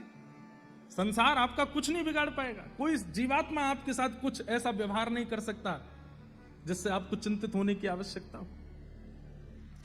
मीराबाई कैसी है कि सखी ने कह दिया आज तो ठाकुर जी आएंगे, तो उस बात को मान करके तुरंत प्रसन्न हो गई। आएंगे आज? बोले हाँ, तू कह रही है तो जरूर आएंगे। जबकि वो रोज ही कहती है। वो कल भी कह रही थी कि आज ठाकुर जी आएंगे, मीराबाई कल भी मान गई थी। परसों भी कहा था उसने कि आज आएंगे ठाकुर जी, मीराबाई परसों भी मान गई थी। और रोज उसकी बात सुनकर के रोज श्रृंगार करती है अपना, आज ठाकुर जी आएंगे। अरे उसने कहा था आज ठाकुर जी आएंगे, दिया जलाओ, सुंदर सजावट करो, फूल लड़ लगाओ, ऐसे करो ऐसे करो। उसने कहा था ठाकुर जी आएंगे। और रात में जब सो जाती हैं तो भूल जाती हैं, सुबह उठ करके फिर पूछती हैं नहीं आए ना। सखी आगे फिर से आज पक्का आएंगे। अच्छा आज आएंगे, अच्छा ला नए वस्त्र लेके मैं पहन लूं, तैयार हो जाऊं, ठाकुर जी आएंगे। कैसा सरल स्वभाव है उनका। वो ये भी नहीं कहती कि तूने कल झूठ बोला, कल भी कहा था कि आएंगे कल तो नहीं आए थे। प्रेम लक्षण भक्ति वाले का स्वभाव हो जाता है कि उसके स्वभाव व्यवहार में अत्यंत सरलताशीलता आ जाती है। आज जन्माष्टमी है और मीराबाई सुबह से उदास बैठी हैं, बोले हर बार हम ही बुलाते हैं, हम ही उत्सव मनाते हैं, आते तो है नहीं। और सखी ने कह दिया आज आएंगे। जैसे ही सुना आज आएंगे, सुन माँ के पास जा और माँ से बढ़िया वाली पोशाक लेके आ, और बाबूसा के पास जा, बाबूसा ने मेरे लिए बहुत सुंदर सुंदर आभूषण बनवाए, मैंने कभी पहने नहीं, आज पहनूंगी, लेके आ। तूने कहा ना ठाकुर जी आएंगे। सुंदर श्रृंगार कर रही हैं, सुंदर सजा रही हैं स्वयं को, आज आएंगे। नृत्य कर रही हैं, गा रही हैं, खूब आनंद कर रही हैं, झूम रही हैं। और रोज जाती हैं, सबको निमंत्रण देके आती हैं कि आज मेरे गिरधर लाल जी के आंगन में जरूर आना। क्यों? ठाकुर जी आएंगे। सब लोग कहते हैं मीरा तू तो रोज कहती है। बोले मैं रोज कहती हूं, पर उसने आज ही कहा है, जबकि वो भी रोज ही कहती है। लेकिन ये स्वभाव बन गया है उनका, इतनी सरल है। राव दूधा जी के पास गई, जाकर के बोली बाबू साहब आज जन्माष्टमी है। बोले जन्माष्टमी, चल पहले 2 पद सुना दे। श्री चतुर्भुज भगवान के सामने 2 पद सुना। वहां जाके 2 पद गाए और 2 पद में सब लोग नृत्य करने लगे। अपने गिरधर लाल जी के सामने आकर के भाव से गा रही हैं और बार बार मन में यही विचार कर रही हैं कि आज तो आप आओगे ना। करते करते प्रतीक्षा, जैसे ही रात्रि की मध्याह्न रात्रि हुई और मध्याह्न रात्रि होते ही जैसे ही घंटे घड़ियाल शंख बजने लगे, ठाकुर जी के जन्मोत्सव की जैसे ही जय जयकार हुई, बाल कृष्ण लाल की जय, कृष्ण कन्हैया लाल की जय। सबके तो नेत्र खुले हैं, सब अपने स्थान पर खड़े हो गए और मीराबाई उसी समय नेत्र बंद करके बैठी हैं। और जैसे ही नेत्र बंद किए हैं, श्याम सुंदर उनके हृदय में ही प्रकट हो गए हैं। सांवरी सूरत है, बंक अदा है, कमल जैसे नेत्र हैं, घुंघराले केश हैं, छोटे से लालजी हैं। और मीराबाई से कह रही हैं एरी तू तो रोज यूं सोचा कि मैं तो आऊंगो ना, मैं तो आऊंगो ना, देख मैं तो आए गयो। अब तो को भरोसा है क्यों ना कि मैं तेरे पास आऊंगो। और मीराबाई अपने ही मानसी में स्वयं भी एक स्वरूप धारण करके और प्यारे गिरधर लाल जी के साथ में मधुर नृत्य कर रही हैं, आनंद कर रही हैं, पूरी रात नृत्य करती रही। सब उठ करके खड़े होकर के नृत्य कर रहे हैं और एक कोने में बाई साहब बैठ करके नेत्रों से बस अश्रु प्रवाह हो रहा है, शरीर में कोई गति नहीं हो रही है, पर हृदय में प्यारे लाल जी के साथ में विलास कर रही है, नृत्य कर रही है। ये प्रथम दर्शन हुआ बाई साहब को अपने चित्त में। और उस दिन तो ठाकुर जी इतने प्रगाढ़ रूप से विराजमान हो गए, अब बाई साहब को भरोसा हो गया कि ये मुझे मिलेंगे ही मिलेंगे। मीराबाई के पदों में ठाकुर जी के स्वरूप का इतना सुंदर वर्णन कैसे हो गया? क्योंकि उन्होंने देखा है। मीराबाई को ठाकुर जी का अनुभव होने लगा चारुके से, और अब बाई साहब को अपने गुरु की खोज है। एक दिन मीराबाई राव दूधा जी से जाकर के कहती हैं,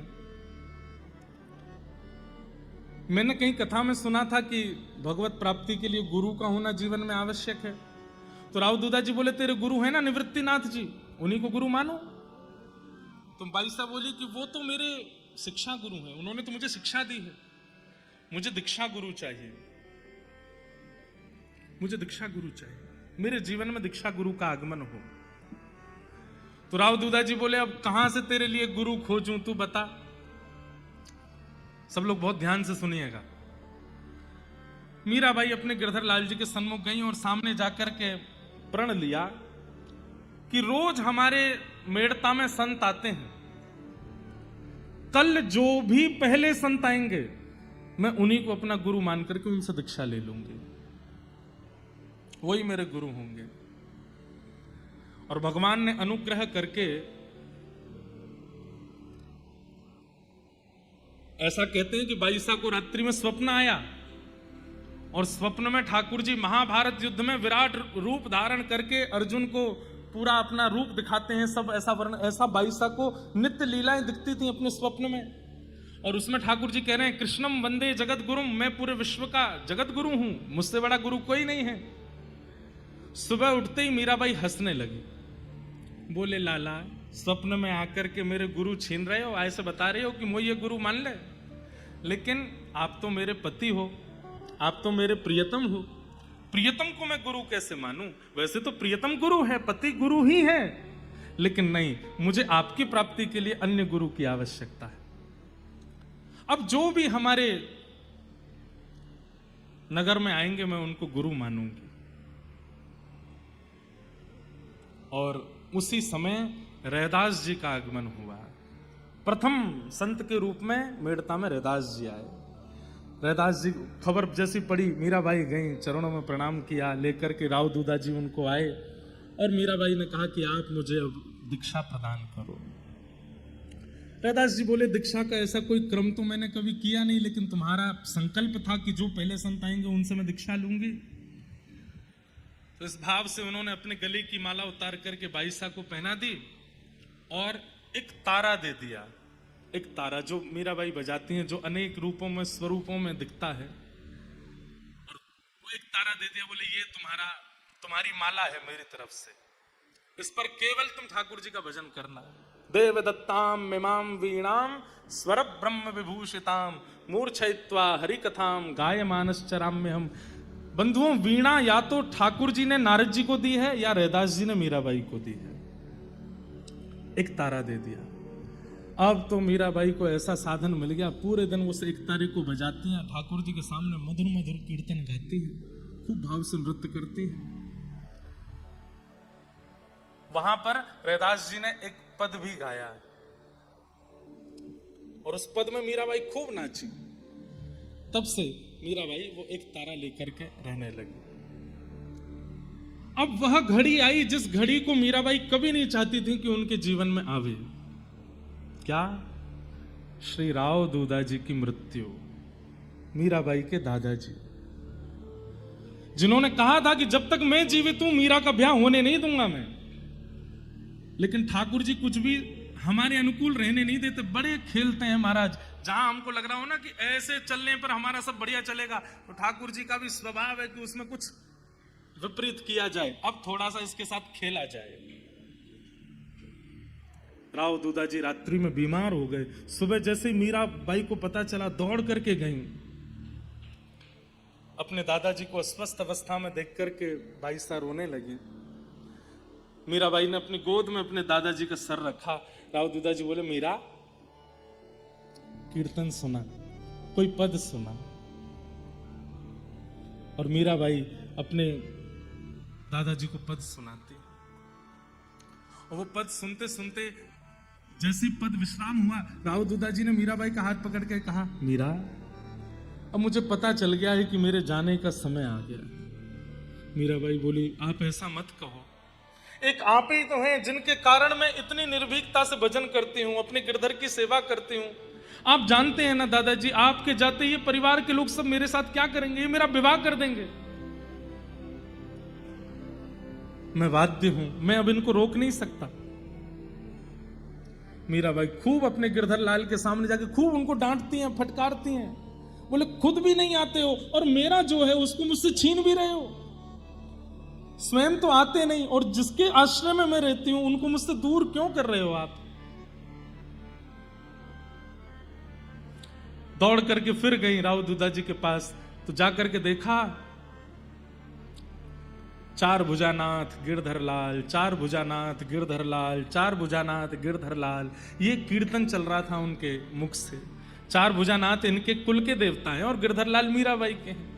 मीराबाई गई, जाके हाथ मलती हैं, चरण मलती हैं, सिर पर कुछ रखती हैं, लेकिन समय हुआ और श्री राव दूधा जी चले गए। बहुत रोई मीराबाई। ये एक पहला संसारी ऐसा क्रम था जिसमें मीराबाई रोई है। बाकी कल की कथा में आप मीरा चरित्र में और भी सुनेंगे, बहुत कुछ हुआ, लेकिन बाई सा कभी संसारी किसी प्रलाप में रोई नहीं। और वो भी इसलिए नहीं रोई है कि दादाजी जा रहे हैं, वो इसलिए रो रही है कि मेरे भक्ति के प्रवर्तक जा रहे हैं, मेरे प्रथम गुरु जा रहे हैं। बहुत रोई बाई साहब, 3 दिन तक मूर्छित रही अपने दादाजी की स्मृति में। 3 दिन बाद जब होश आया, लाल जी की सेवा करती हैं, लेकिन रूठ गई हैं ठाकुर जी से कि आपने मेरे दादाजी को क्यों दूर किया। और अब वही होने लगा जो नहीं होना था। बाई सा के विवाह का पूरा क्रम प्रारंभ हो गया। जो आपके परिवार की बुआ थी, उन्होंने मेवाड़ में जाकर के ऐसी योजना बनाई कि मैं कुछ दिनों के लिए अब मेड़ता जा रही हूं, मुझको लिवाने के लिए, वापस बुलाने के लिए भोजराज को ही भेजना, जिससे मीराबाई का विवाह निश्चित होना है। मुझको लेने आएगा, मीरा को देख भी लेगा। गुण सुनकर के, स्वभाव सुनकर के तो परिवार के लोग राजी हो ही गए थे कि हमको मीरा पसंद है, हम ब्याह कर लेंगे, लेकिन एक बार देख भी लो और ये मुझको लेने आएगा, इस बहाने से मीरा को देख लेगा तो और कार्य सिद्ध होगा। मीराबाई जानती थी। आज माँ ने सुबह आकर के कहा, मीरा थोड़े अच्छे से कपड़े पहन लो, थोड़े अपने केश संवार लो और थोड़ा व्यवस्थित रहना। क्यों, आज ऐसा क्या है, आज क्यों व्यवस्थित रहना? बस कह रही हूं ना, व्यवस्थित रहो। मीराबाई समझ गई कि कोई, अब दादाजी तो नहीं है, अब ये लोग मानेंगे नहीं। भाई साहब बोली, हाँ मैं श्रृंगार करके आती हूं। एकांत में गई, ठाकुर जी की तरह काली काली यहां पर पूरे काजल लगाए आई, यहां पर सुंदर मोटी मोटी बिंदी धरे आई, सिर पर मोरपिच्छ जैसा धारण कर लिया और बिल्कुल बैरागन जैसा भेष। जिन भेषा मारो सांवरो रीछ है, मैं सो ही भेष धरूंगी बाला, मैं बैरागन हूं। आ गई भाई साहब। घर परिवार के लोग देखे, अरे राम राम, ये क्या करके आई है, ये कैसे बन के आई है? बोले, मैं तो ऐसे ही रहूंगी, चाहे आपको जैसा लगे। बाईसा की माँ ने सब सखी जो बाईसा के साथ रहती उनको कहा, इसका मुंह धुलवा देना और इसको थोड़ा ठीक कर देना, वो आ रहे हैं भोजराज, देखेंगे। सब ने कहा, लेकिन भाई साहब पे कहां, वो तो ठाकुर जी के सामने बैठी है, लड़ रही हैं ठाकुर जी से, देख लो। क्यों नहीं बताने आते हो संसार को कि आप मेरे हो, मैं आपका वर्ण कर चुकी हूं। अरे एक कैसा संबंध है जहां पर पत्नी को बार बार पति के सामने आकर के प्रार्थना करनी पड़ती है कि आकर के सबको बताइए कि मैं आपकी हूं। आज कोई और आ रहा है और आकर के मुझे देखेगा, मेरे साथ वर्ण करेगा, मुझसे विवाह की योजना बनाएगा, ये सब सुनकर के आपको पीड़ा नहीं होती? मीराबाई के भाई जयमल जयमल से उन्होंने कहा, सुन, वो भोजराज आएंगे, उनको पूरे नगर में घुमाना, लेकिन यहां श्याम कुंज में लेके मत आना। ठीक है। मीराबाई बैठी हैं ठाकुर जी के सामने, बैठ करके सुंदर भाव गा रही हैं, और उसी समय भोजराज का आगमन हुआ। घर परिवार के लोगों ने कहा, भोजराज को थोड़ा जयमल घुमा के लाओ, हमारा मेड़ता कैसा है, और कान में कह दिया, बोले श्याम कुंज जरूर ले जाना, वहां मीरा बैठी होगी, देख लेंगे ये। ठीक है। जयमल के साथ में घूम रहे हैं भोजराज, और जैसे भ्रमण करते करते, वो चाहते ही नहीं थे कि इनको श्याम कुंज लेके जाऊं, दीदी ने, बाईसा ने मना किया है, लेकिन तभी भीतर से स्वर आने लगा, प्यारे दर्शन दीजो आए, प्यारे दर्शन दीजो आए, तुम बिना रयो न जाए, प्यारे दर्शन दीजो आए। स्तब्ध हो गए भोजराज। जयमल का हाथ पकड़ा, ये स्वर कहां से आ रहा है? अरे आप चलिए ना, ये गा रही हैं। कौन गा रही हैं? हमारी बाई सा, हमारी दीदी सा, मीरा। बोले मैंने बहुत स्वर सुने हैं, हमारे राजभवन में एक से एक गायक आते हैं, एक से एक स्वर गाने वाले आते हैं, पर ऐसा ठहराव, ऐसी स्थिरता, ऐसा प्रेम प्रकट करने वाला स्वर मैंने पहली बार सुना है। मैं देखना चाहता हूं, मुझे ले चलो। मेवाड़ के राजा हैं, जयमल कैसे मना करते? जी चलिए। भीतर लेकर के गए। बाई सा हाथ में एक तारा लेकर के गा रही हैं, सामने गिरधर लाल जी का स्वरूप है। जल बिन कमल चंद बिन रजनी, जल बिन कमल चंद बिन रजनी, ऐसे तुम देखा बिन सजनी, ऐसे तुम देखा। आकुल व्याकुल फिरूं रैन दिन, आकुल व्याकुल फिरूं रैन दिन, विरह काल जो खा, प्यारे दर्शन दीजो आए, प्यारे दर्शन दी। मीरा दासी जन्म जन्म की, मीरा दासी जन्म जन्म की, मीरा दासी जन्म जन्म की, मीरा दासी जन्म जन्म। पड़ी तुम्हारे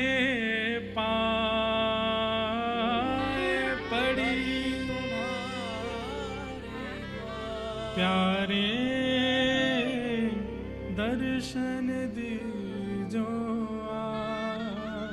प्यारे। बंधुओं, यहां बाईसा गा रही हैं और पीछे खड़े हुए, खम्भ से सिर लगा करके खड़े हुए भोजराज के नेत्रों से अश्रु गिर रहे हैं। वो स्वयं से पूछ रहे हैं कि मैं तो भक्त नहीं हूं, मुझ में तो भजन नहीं है, मैं तो कभी ठाकुर जी का दर्शन किया नहीं, फिर मैं इतना सजल क्यों हो रहा हूं, मुझे इतना प्रेम मेरे चित्त में क्यों उमड़ रहा है? मैंने कभी कथा नहीं सुनी, मैंने कभी भजन नहीं किया, मेरे हृदय में इतना विरह क्यों हो रहा है ये स्वर सुन करके? भोजराज ने तो मानो मन बना लिया कि ब्याह करूंगा तो इन्हीं से करूंगा, चाहे मुझे प्राण त्यागने पड़े, लड़ना पड़े, लेकिन इनको लिए बिना नहीं जाऊंगा। सब लोग बहुत सावधानी से सुनो। मैं इस प्रसंग में प्रवेश बहुत मुश्किल से कर पाया, अब मैं निकल नहीं पा रहा हूं, इसलिए सुनिए। मीरा चरित्र गत वर्ष का मैंने वचन दिया था कि सुनाऊंगा भागवत जी में, तो इसलिए वो भी पूरा करना है, सुन लीजिए। भोजराज पीछे खड़े हैं और नेत्रों से अविरल इतना रोना ठाकुर जी के लिए कभी किया ही नहीं था, कभी रोए ही नहीं है वो आज स्वयं से पूछ रहे हैं कि ऐसा मेरे साथ क्या हो गया है कि मैं इनका स्वर सुन रहा हूं और मुझे रोना आ रहा है।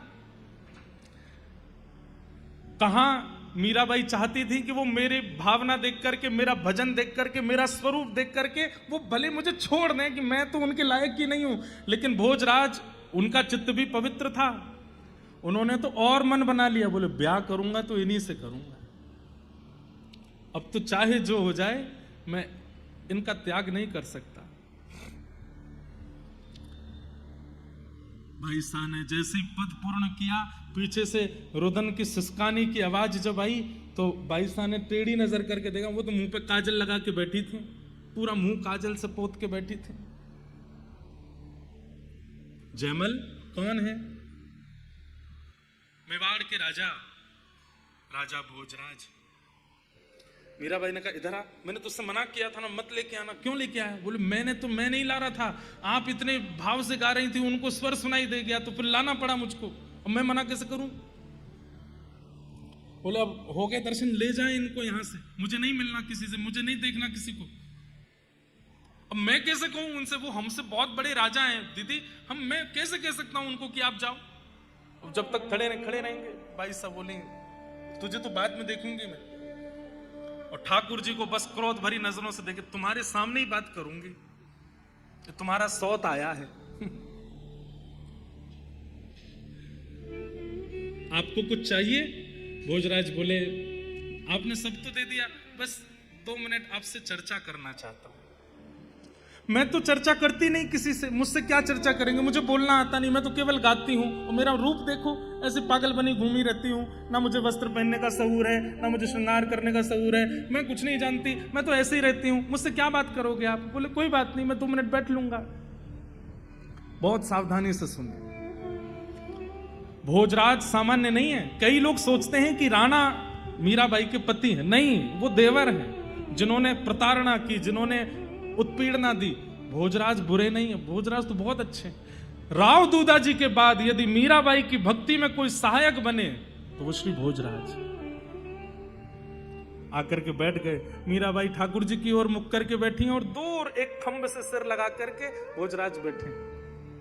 आपको पता है मैं क्यों आया हूं? मीराबाई बोली मुझे सब पता है, लेकिन मैं आपसे एक बात कह दूं, मैं लाग लपेट करके कोई बात नहीं करूंगी, मुझे कोई और बात करना आता भी नहीं। मैं स्पष्ट आपको बता दूं, आपके साथ छल हो रहा है। भोजराज बोले कैसा छल? बोले एक पूर्व से ब्याहित कन्या से आपका ब्याह कराया जा रहा है। भोजराज बोले मतलब? मेरा ब्याह हो चुका है, मैं विवाहिता हूं। और मीराबाई ऐसे केश रखती कि उनकी मांग का सिंदूर दिखे ना, तुरंत वो केश हटा करके अपना सिंदूर दिखाया, देखो मेरा ब्याह हो चुका है। किससे हुआ आपका ब्याह? मोर मुकुट पीतांबर सोहे, गलवे जंती मां। ये बैठे हैं मेरे पति, और मैं बचपन से इनकी, और बचपन से नहीं, आप नहीं मानेंगे, मैं पूर्व जन्म से इनकी हूं। मेरा ब्याह हो चुका है, मैं तन मन सब इनको दे चुकी हूं। आप अगर मुझसे ब्याह कर लेंगे तो आप जीवन भर पछताएंगे, क्योंकि एक पत्नी अपने पति की जो सेवा करती है वो मैं नहीं कर सकती। मेरा शरीर आपके लायक नहीं, मेरा व्यवहार आपके लायक नहीं, मेरा स्वभाव आपके लायक नहीं, मेरे विचार आपके लायक नहीं है। आपके लिए और भी अच्छे घर के राजघराने की कन्याएं मिल जाएंगी, मेरे से ब्याह करके आप पूरे मेवाड़ को धोखा देंगे। मैं आपको वास्तविकता बता रही हूं। लेकिन भोजराज कितने विद्वान हैं, देखो कहते हैं आप इनसे विवाह कर चुके हैं तो फिर इस बात को कोई मानता क्यों नहीं है? बोले पता नहीं, मैं तो सबसे बोलती हूं कि ये मेरे पति हैं, फिर भी नहीं मानते। बोले मैं बताऊं क्यों नहीं मानते? क्यों? क्योंकि आप दोनों के विवाह को प्रकट रूप में किसी ने देखा नहीं है, और प्रकट रूप में जब तक ये संसार देखेगा नहीं तब तक कैसे मान लेगा कि ये आपके पति हैं? मीराबाई ठाकुर जी की ओर देखने लगी, और सुनवा लो मुझे, हो जाओ प्रकट, अभी भी कह रही हूं, मुझसे ब्याह करने के लिए आप प्रकट नहीं हो सकते। उसने दे दिया ताना मुझको।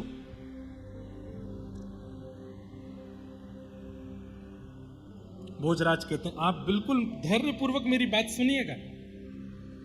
मुझे आपसे विवाह आपके रूप के लिए नहीं करना, मुझे आपसे विवाह एक पति की इच्छाओं की पूर्ति के लिए नहीं करना। मेरे विवाह का कारण तो जान लीजिए कि मुझे आपसे विवाह क्यों करना है। भाई साहब बोली, मुझे सुना ही नहीं जा रहा है ये बात, मैं पूर्व से विवाहित हूं, आप मुझसे विवाह क्यों करेंगे? बोले मेरी बात तो सुनिए। जैसे अप्रकट रूप में आपने ठाकुर जी से ब्याह कर लिया, किसी को पता नहीं चला, लेकिन आपका विवाह संबंध है ना ठाकुर जी से? बोले हाँ है। ऐसे ही प्रकट रूप में, एक नाट्य रूप में मेरे साथ विवाह कर लिया, सबको लगेगा कि आप ठाकुर जी, आपका मुझसे ब्याह हो गया, पर अंतरंग रूप से मैं आपको कभी परेशान नहीं करूंगा, आप इन्हीं की रहोगे। बाह्य रूप से सबको लगेगा कि आपका ब्याह मुझसे हो गया है, पर अंतरंग रूप से मैं जानता हूं कि आप पर मेरा कोई अधिकार नहीं है, आप पर अधिकार तो इन्हीं का ही है। मीराबाई बोली, आपको मुझसे ब्याह करना क्यों है? अरे आप इतने बड़े राजकुल के राजकुमार हैं, कोई धनवान, संपत्तिवान, रूपवान कन्या से ब्याह कर लीजिए, मैं किसी काम की नहीं हूं, आपको ब्याह करना क्यों है? अगर आप मना कर देंगे जाकर के कि मुझे लड़की पसंद नहीं है, तो कोई जबरदस्ती ब्याह थोड़ी करा देगा। भोजराज जी जो यहां बात कहते हैं, उस बात पर मीराबाई ने भी हामी कर दी। भोजराज कहते हैं, मेवाड़ की भूमि राजाओं के लिए जानी जाती है, मेवाड़ की भूमि बड़े बड़े पराक्रमी राजाओं के लिए जानी जाती। आज तक एक भी युद्ध हारा नहीं है हमारी भूमि ने। हमारी भूमि की प्रतिष्ठा, हमारी भूमि का नाम राजाओं से है, हमारे युद्धों से है, हमारी संपत्ति से है।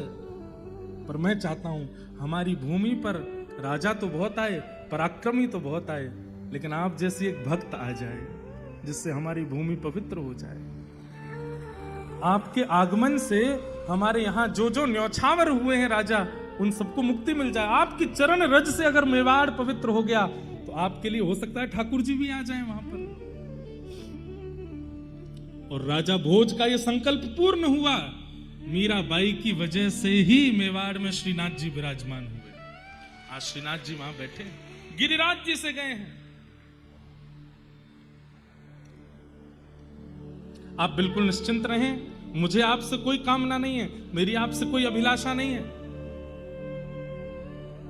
मैं केवल प्रकट रूप में आपसे विवाह करके जाऊंगा, पर वास्तविक अंतरंग रूप से मैं आपको गुरु मान करके, आपको भक्त मान करके मेवाड़ ले जाना चाहता हूं। और ये मेरा वचन है कि मैं आपसे कभी भी इस प्रकार का कोई व्यवहार नहीं करूंगा। आप चाहें तो ठाकुर जी को साक्षी मान लीजिएगा। मीराबाई कुछ नहीं बोली और राजा भोज वहां से चले गए और जाकर के पूरे परिवार के लोगों के बीच जाकर के बोले, मुझे मीरा पसंद है, मैं विवाह करूंगा। नगाड़े बजने लगे, सहनाइयां बजने लगी। महाराज अटारी पर चढ़ करके मीराबाई के पिताजी लुटाने लगे बधाइयां। पूरे मेवाड़, पूरे मेड़ता में हवा की तरह बात फैल गई कि अब हम लोग सुरक्षित हैं। क्यों? बोले कि मीरा का ऐसे कुल में संबंध हो रहा है जो कल को अगर मेड़ता पर कोई संकट आया तो हमारे लिए आगे आकर के खड़े हो जाएंगे। लेकिन ये सहनाइयां, ये ढोल नगाड़े ताशे मीरा को अच्छे नहीं लग रहे हैं। कान पर हाथ धर के रो रही हैं ठाकुर जी के आगे। अब तो मंगल गा रहे हैं, सब लोग आकर के बधाई दे रहे हैं, आकर के मीराबाई को गले लगा रहे हैं, पर मीराबाई एक जड़बत मूर्तिमंत होकर के खड़ी हैं केवल।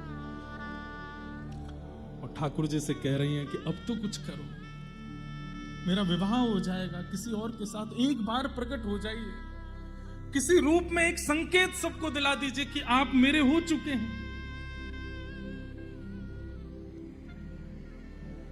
धीरे धीरे कुछ समय निकले। अच्छा रिश्ता जब आता है तो घर वाले देरी नहीं करते, जल्दी ब्याह करते।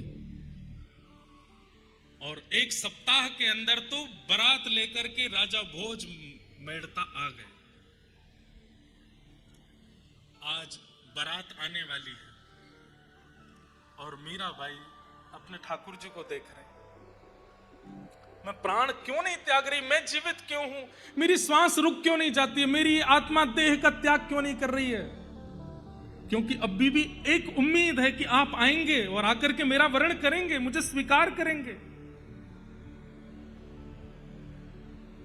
कल मेरा विवाह हो जाएगा और आपके सामने कोई मुझसे फेरे लेकर के जाएगा, मेरे मांग में सिंदूर भर करके जाएगा, मेरा हाथ पकड़ करके अपने साथ, आप बैठे बैठे देखते रहिएगा, बस यहां पर कुछ मत कीजिएगा। अरे सब गलत कहते हैं, वेद पुराण शास्त्र संतों की सब बातें झूठी हैं, आप कुछ नहीं सुनते हैं।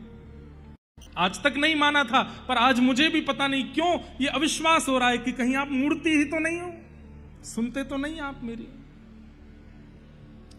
रोते रोते रोते रोते मीराबाई वहीं सो गई, और जैसे ही सोई है मीराबाई, ये स्वप्न नहीं है, ये वास्तविकता है। बहुत ध्यान से सुनिएगा। जैसे ही बाईसा रोते रोते सुदन, जैसे ही सोने के लिए जाती है रुदन करते करते, उतने में ही क्या देखते हैं, नगाड़े बज रहे हैं, बाजे बज रहे हैं, सहनाइयां बज रही हैं, पूरे मेड़ता को तैयार किया गया है, सुंदर सजाया गया है। मीराबाई को लेकर के सब सहचरियां गई हैं, कोई पैरों में मेहंदी लगा रही है, कोई हाथों में मेहंदी लगा रही है, हल्दी लगा रही है, ये सब स्वप्न में दर्शन कर रही है मीराबाई। तभी देखती हैं सुंदर उनके लिए एक लहंगा जैसा लाया गया, जिसे पहन करके वो विवाह में जाएं। वो पहन रही हैं लेकिन मन से प्रसन्न नहीं है। तभी सबने कहा, अरे मीरा जल्दी चल, देख तेरी बारात आ गई तुझे लेने के लिए, जल्दी देख। बाईसा ने जैसे ही खिड़की पर जाकर के बारात की ओर देखा तो बारात में कोई और नहीं, सबसे आगे हाथी पर बैठ करके ब्रह्मा जी चले आ रहे हैं, उनके पीछे दूसरा हाथी है, उस पर साक्षात देवादिदेव महादेव चले आ रहे हैं, इंद्र आ रहे हैं, वरुण आ रहे हैं, चंद्र आ रहे हैं, सूर्य आ रहे हैं, 33 कोटि देवता नृत्य करते हुए आ रहे हैं। और सबसे पीछे एक सुंदर सा रथ है, और उस रथ पर सेहरा पहने हुए हैं, श्याम वर्ण की कांति है, कमल जैसे नेत्र हैं, मधुर मुस्कान है, गुलाबी गुलाबी गाल हैं। अपनी कटाक्ष नेत्रों से जब इधर उधर देख रहे हैं तो जिसको देखते हैं उसके जैसे मानो प्राण निकल रहे हों। जैसे ही श्याम सुंदर आते हैं, ठाकुर जी को दुल्हा भेष में सेहरा पहने हुए देख मीराबाई के नेत्र सजल हो गए।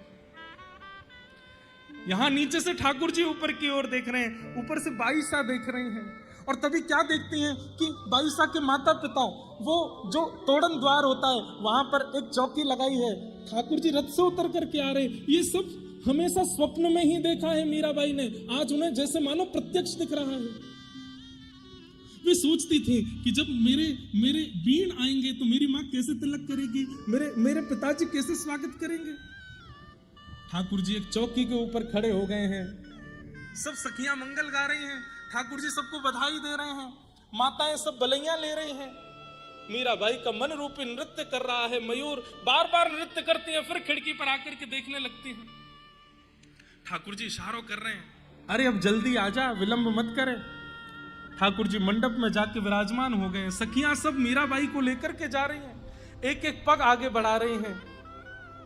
जैसे ही मंडप की ओर देखती हैं, श्याम सुंदर बैठे हैं। ये सब उन्होंने केवल अनुभव किया है, आज प्रत्यक्ष हो रहा है। महादेव, ब्रह्मा जी, गंधर्वजन सब पुष्प वर्षण करके बाईसा का स्वागत कर रहे हैं। जैसे ही बगल में जाकर के बैठी हैं ठाकुर जी के, नेत्र उठाकर के श्याम सुंदर की ओर देख रही हैं, ठाकुर जी मीराबाई की ओर देख रहे हैं। नेत्र सजल हो गए, ठाकुर जी अश्रु पहुंच रहे हैं। अरे अब तो तोते ब्याह कर रहा हूं मैं, अब तो सबको पता चल जाएगी, अब काय को रो रही है, चल ब्याह कर ले मौसम। और हाथ पकड़ करके पिता कन्यादान कर रहे हैं, हाथ पकड़ करके ठाकुर जी फेरे भामर ले रहे हैं, मांग में सिंदूर भर रहे हैं, और एक एक स्थिति बाईसा के चित्त को आनंदित कर रहे हैं।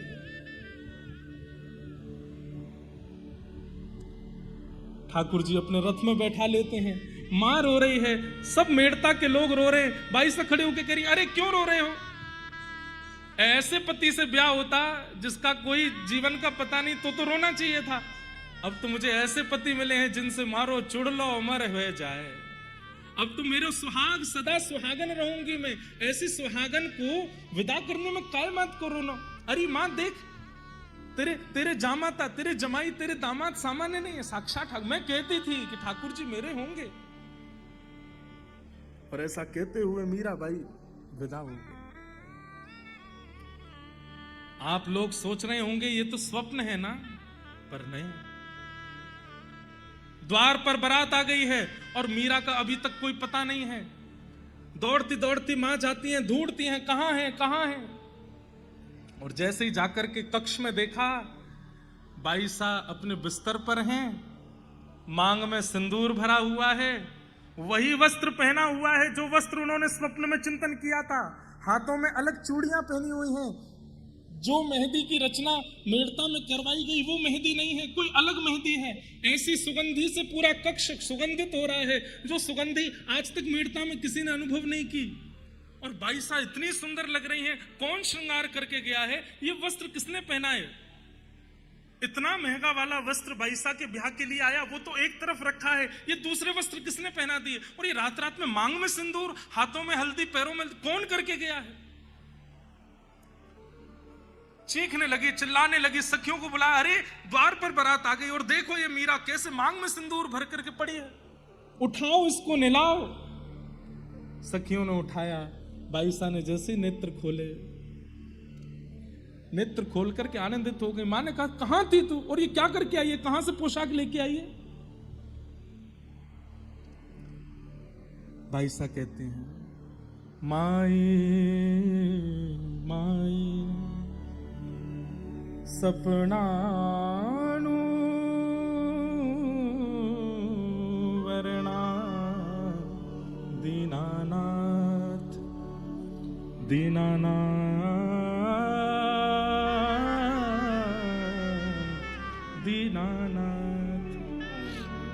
मां, ये पोशाक देख रही हो, ये आपने नहीं बनवाई है, ये कोई और लेके नहीं आया, स्वयं द्वारिकाधीश ने भिजवाई है, मैंने पहनी है।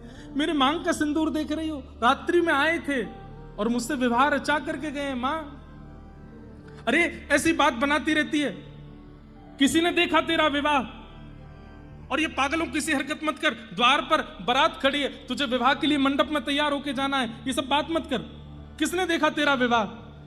अरे मां, आपने तो 500,000 लोग बुलाए होंगे, पर कल मेरे विवाह में 56 करोड़ दर्शनार्थी आए थे। 56 कोटा जना पधारा, 56 करोड़ लोग आए थे। 56 कोटा जना पधारा, और दुल्हो श्री ब्रजनाथ, दुल्हो श्री ब्रजनाथ। मां, मेरे दुल्हा बनकर के साक्षात ब्रजनाथ आए थे और आकर के मुझसे विवाह करके गए। 56 करोड़ लोगों ने मेरे विवाह का दर्शन किया। सपना मां तोरण बंधारी, स्वप्ना मां गहया हाथ, दीनानाथ दीनानाथ दीनानाथ। माई माई सपनानु वरना दीनानाथ। सपना मारे परण गया, पाया अचल सुहाग।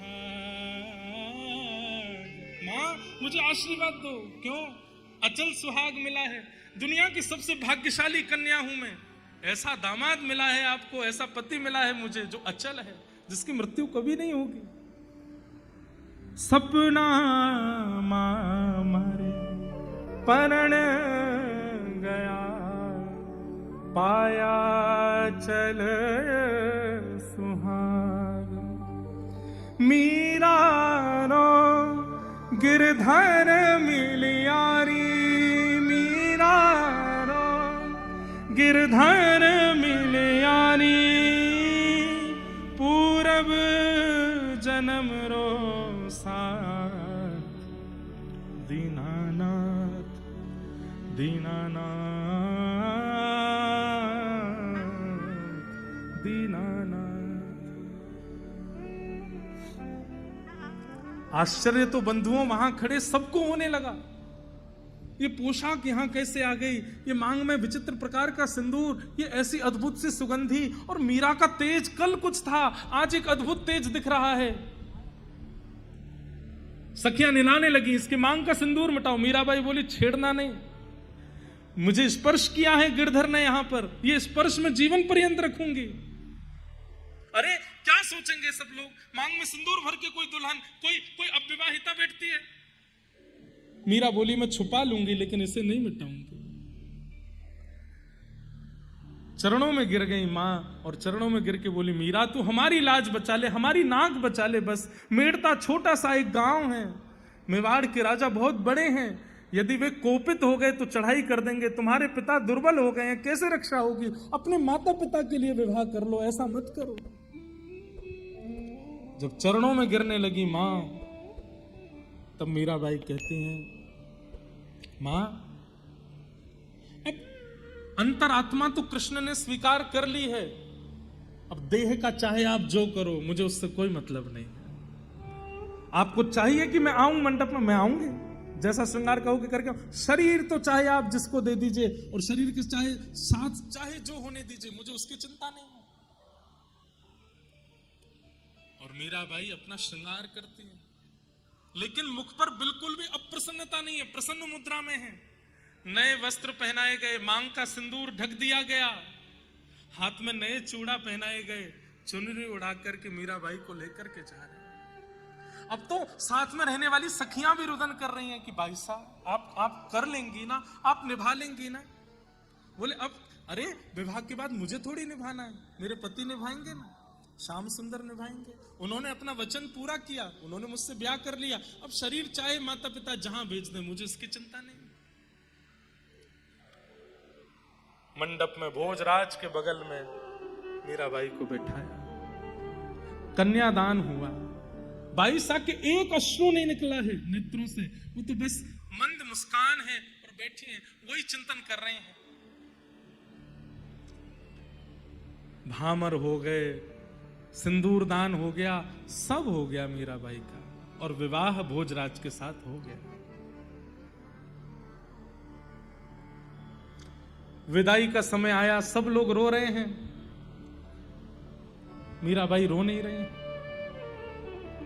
बोले शरीर तो फिर भी नश्वर है, ये कहीं ना कहीं इसकी गति तो प्रारब्ध के वश होती है ना मां, इसमें रोना क्यों?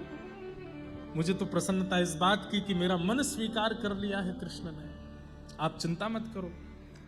पिता और मां ने कहा मीरा हमने वैसे तो कोई कमी नहीं छोड़ी, बहुत अच्छे से सब ब्याह किया, लेकिन फिर भी तेरी कोई इच्छा हो तो बता दे।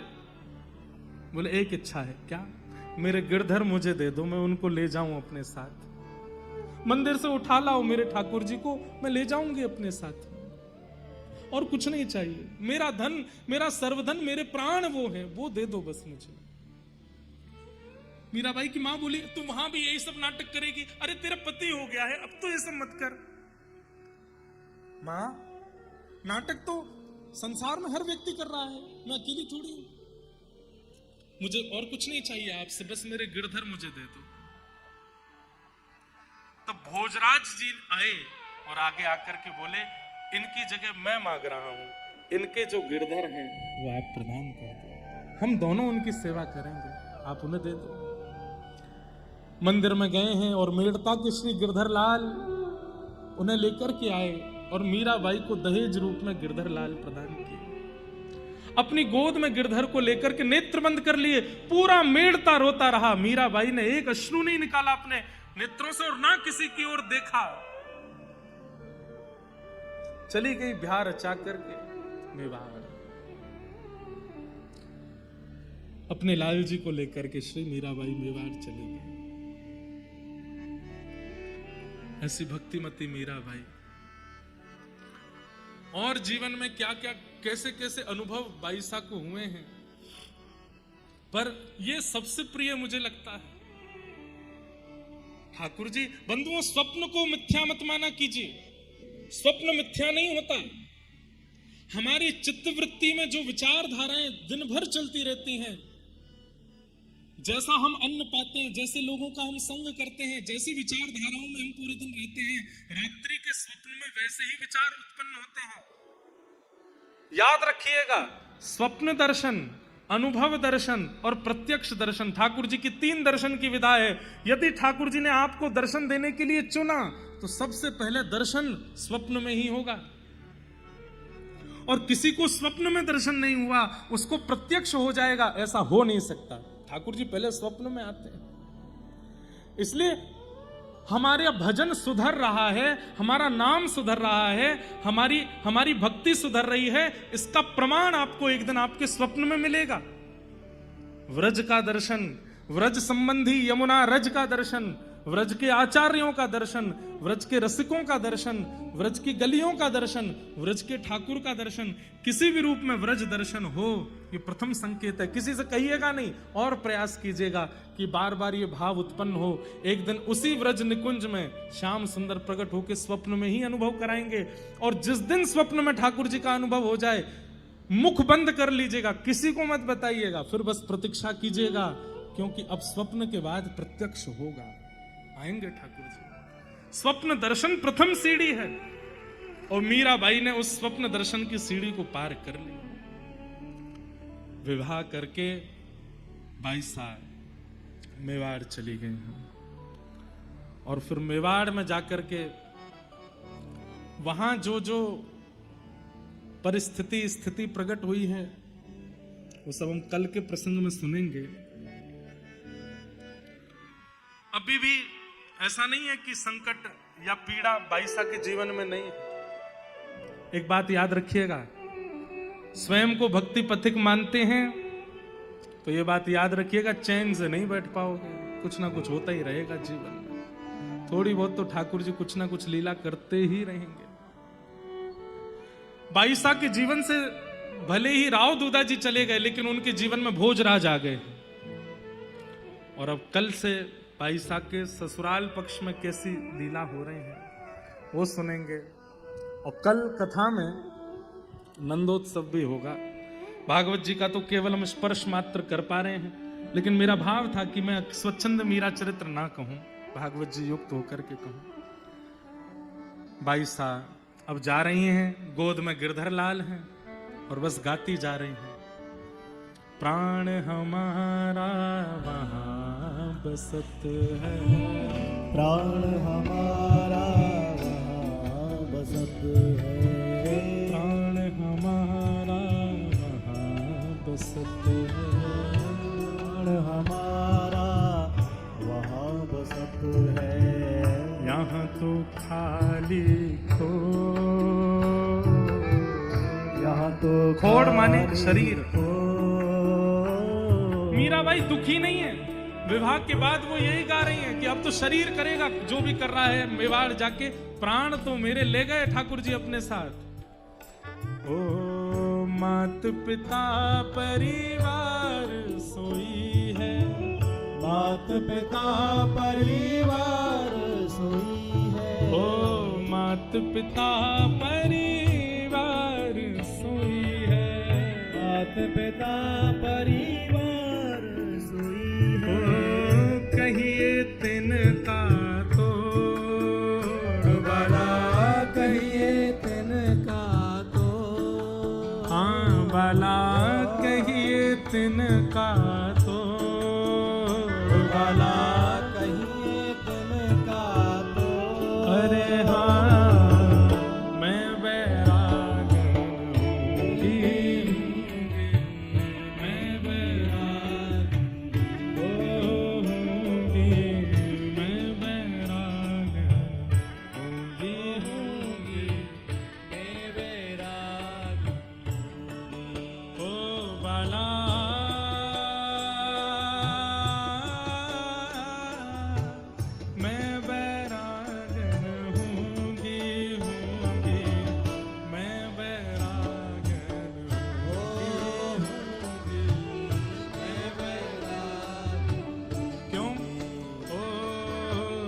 जिन भेषा मरो सावरो रीझे जिन भेषा मारो सावरो रीझे जिन भेषा प्यारो गिरधर रीझे जिन भेषा प्यारो गिरधर रीझे हे जिन भेषा राधा वल्लभ जूरी जय जिन भेषा राधा वल्लभ जूरी जय जिन भेषा राधा रमण जूरी जय जिन भेषा राधा रमण जूरी मैं सोही भेष धरूंगी हो मैं तो सोही वेश धरूंगी हाँ मैं तो सोही वेश धरूंगी हो मैं तो सोही वेश आइए अरे हाँ मैं बैरागन हूँगी मैं बैरागन हूँगी मैं बैरागन हूँगी मैं बैरागन प्यारे गिरधर लाल की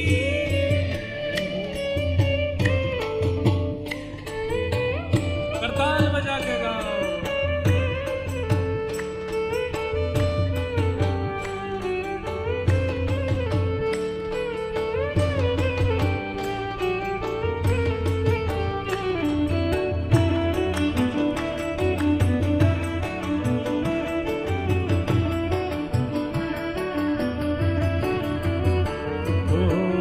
कहो तो कुसुमल साड़ी रंगावा कहो तो कुसुमल सारी रंगाओ कहो तो कुसुमल साड़ी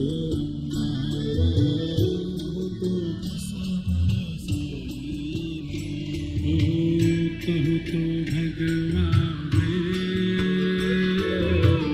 कहो तो भगवावे कहो तो भगवान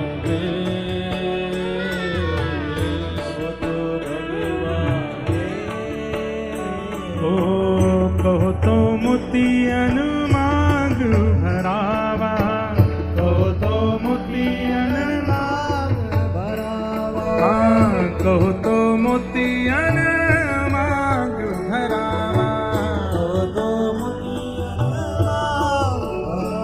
ओ कहो छिटकावा के सुबाला कहो छटकावा हाँ बाला कहो छिटकावा के सुबाला को छटकावा अरे हाँ मैं बैरागन हूँगी मैं बैरागन हाँ हूँगी मैं बैरागन हूँगी मेरा आओ ओ बाला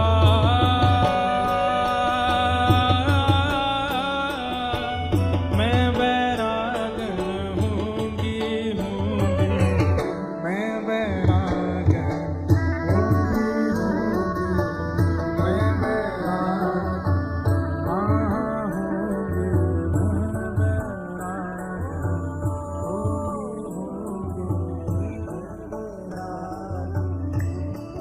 हे मारा गिरधर लाल हारो नचायो नाचो मारा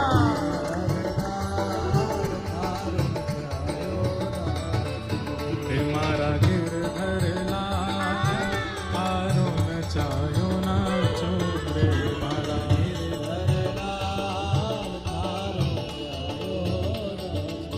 ओ मैं तो थारो नचायो नाचो मैं तो थारो नचायो नाचो ओ मैं तो थारो नचायो नाचो मैं तो थारो हे मारा गिरधर लाल थारो नचायो नाचो रे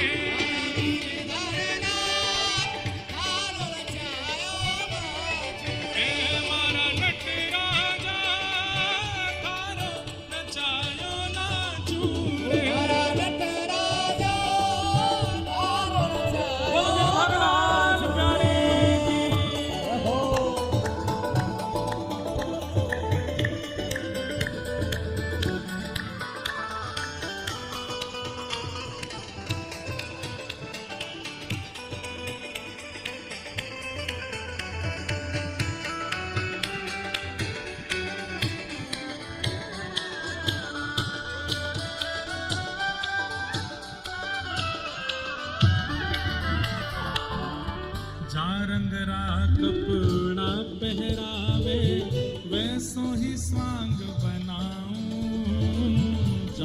रंगना कपड़ा पहरावे वैसो ही स्वांग बनावे। ओ चारंगड़ा कपड़ा पहरावे वैसो ही स्वांग बनाऊं।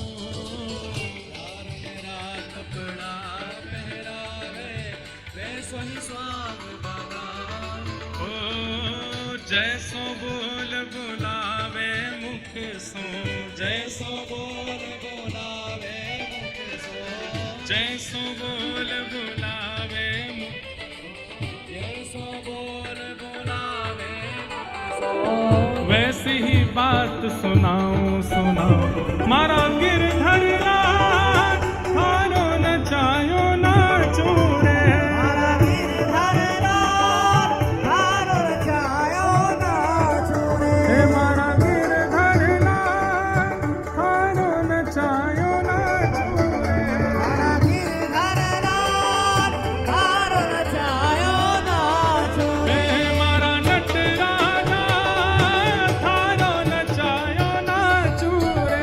मारा नटराजा थारो नचायो नाचू रे। ओ मैं तो थारो नचायो नाचूं, मैं तो थारो, नचायो नाचू, ओ मैं तो थारो नचायो नाचूं, तो थारो नचायो नाचू। ओ मैं तो थारो नचायो नाचूं, ओ मैं तो थारो नचायो नाचू। ओ मैं तो थारो नचायो नाचूं। ओ मैं तो थारो नचायो नाचू रे। हे मारा गिरधर लाल थारो नचायो नाचूं।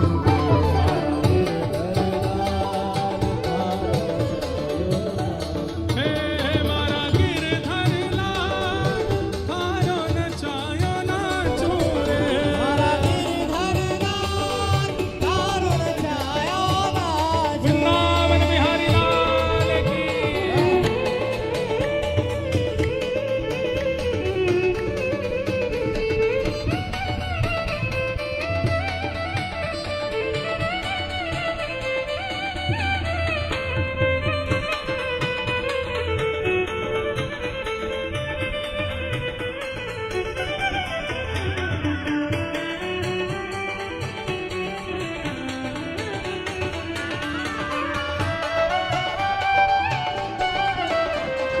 और